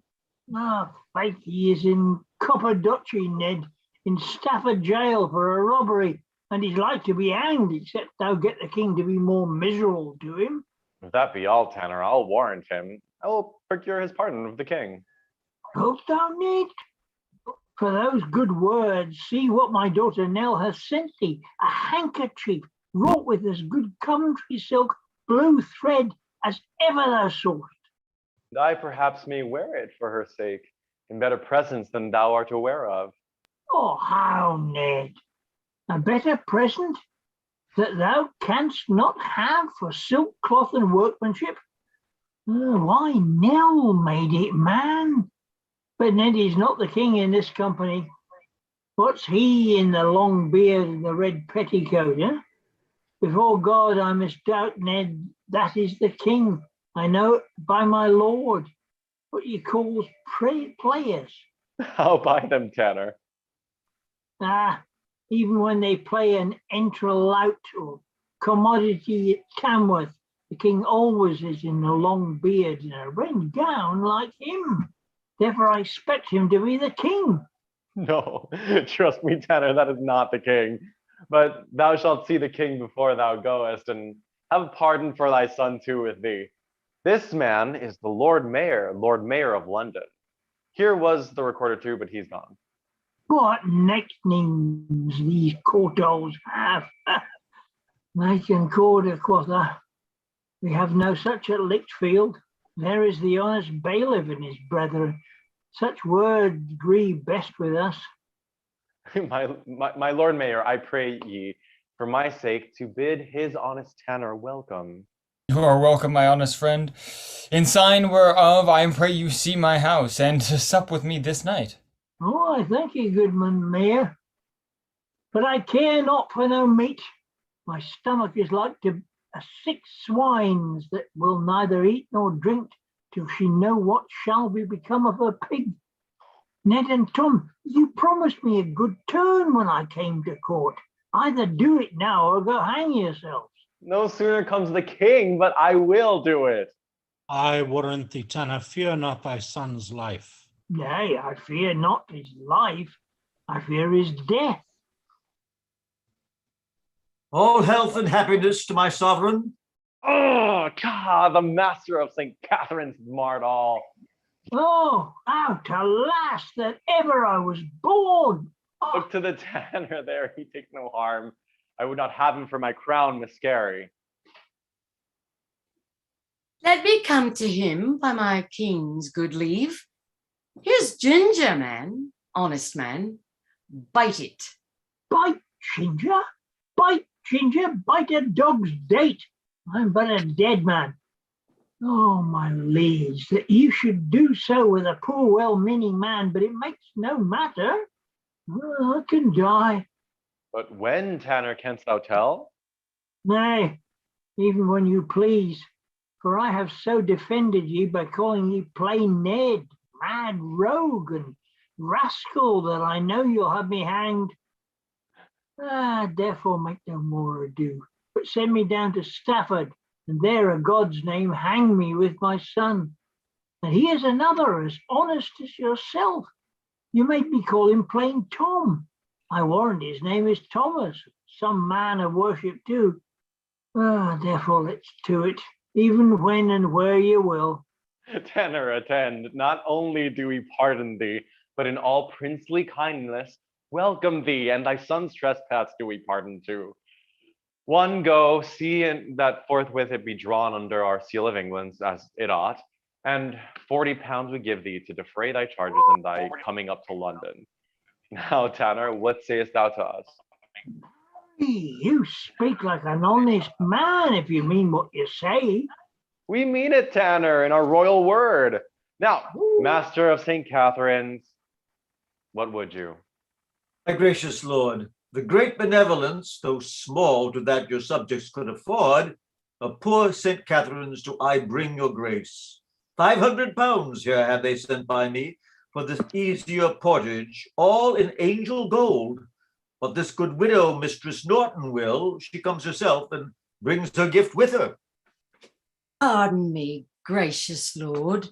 Presumption, nor overweening in mine own conceit, makes me thus bold to come before your grace.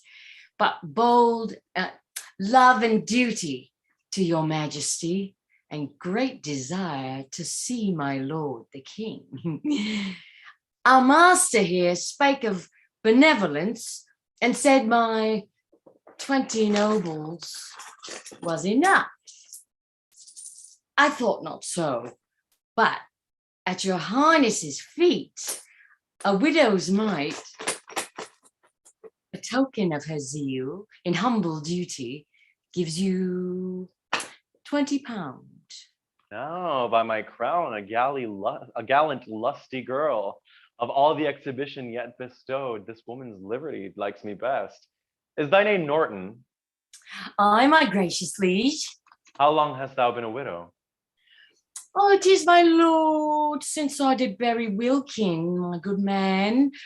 Shrovetide next, even just a dozen years. In all which space thou could not find a man on whom thou mightst bestow thyself again?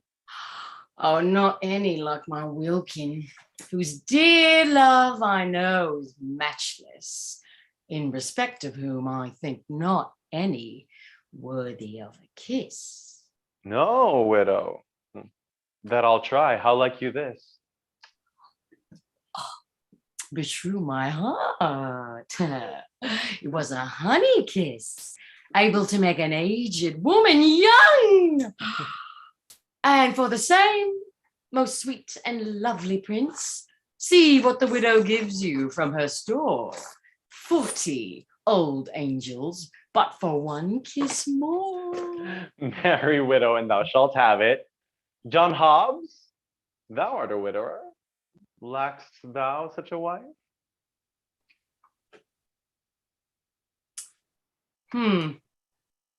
Hobbs? Hobbs. Hobbs, are you there? Thank you. Snails, Hobbs, no widow, and thou shalt have it. John Hobbs, no, snails, 20 pound a kiss. Had she as many 20-pound bags as I have knobs of bark in my 10 vat, she may kiss them away a quarter of a year. I'll no St. Catherine's widows if kisses be so near. Clumsy clouted shoes. There's none enamored here. Lord Mayor, we thank you and entreat withal to recommend us to our citizens. We must for France and bid you all farewell. Come, Tanner, thou shalt go with us to court. Tomorrow you shall dine with my Lord Mayor, and afterwards set homeward when ye please. And afterwards set God and our right that only fits for us. Adieu. Pray that our toil prove prosperous.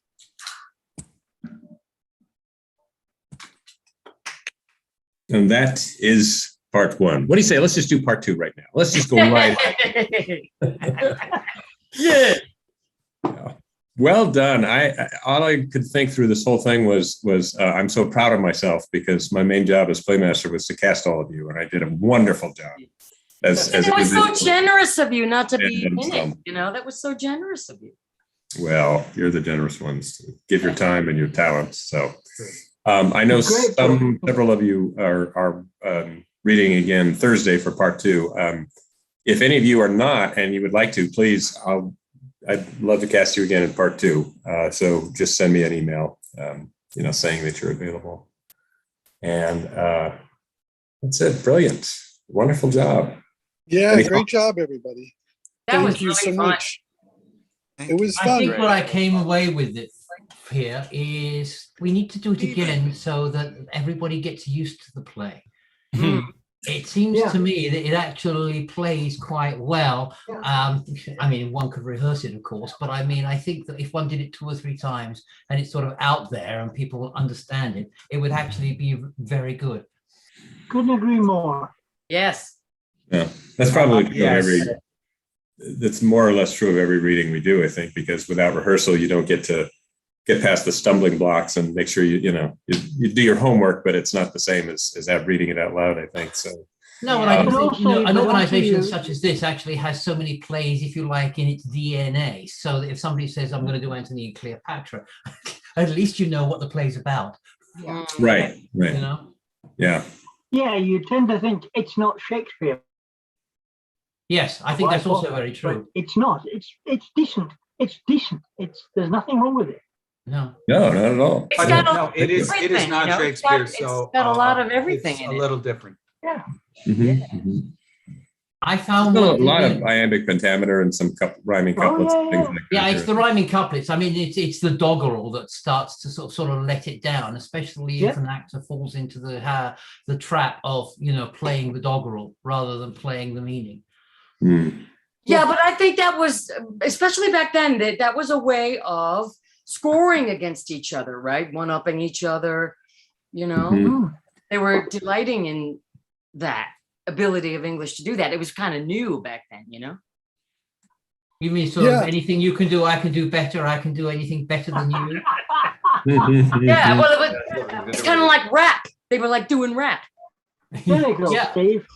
Are you saying rap or are you saying rep? I actually think you're right about the rap. Yeah, rap, R-A-P. There was a section, I wish I had made a note of where it was, where there were some little couplets and they didn't scan. They weren't perfect iambic pentameter. And I thought, I wonder if this is Heywood trying to make this character sound maybe not so bright, like he's trying to be witty and failing.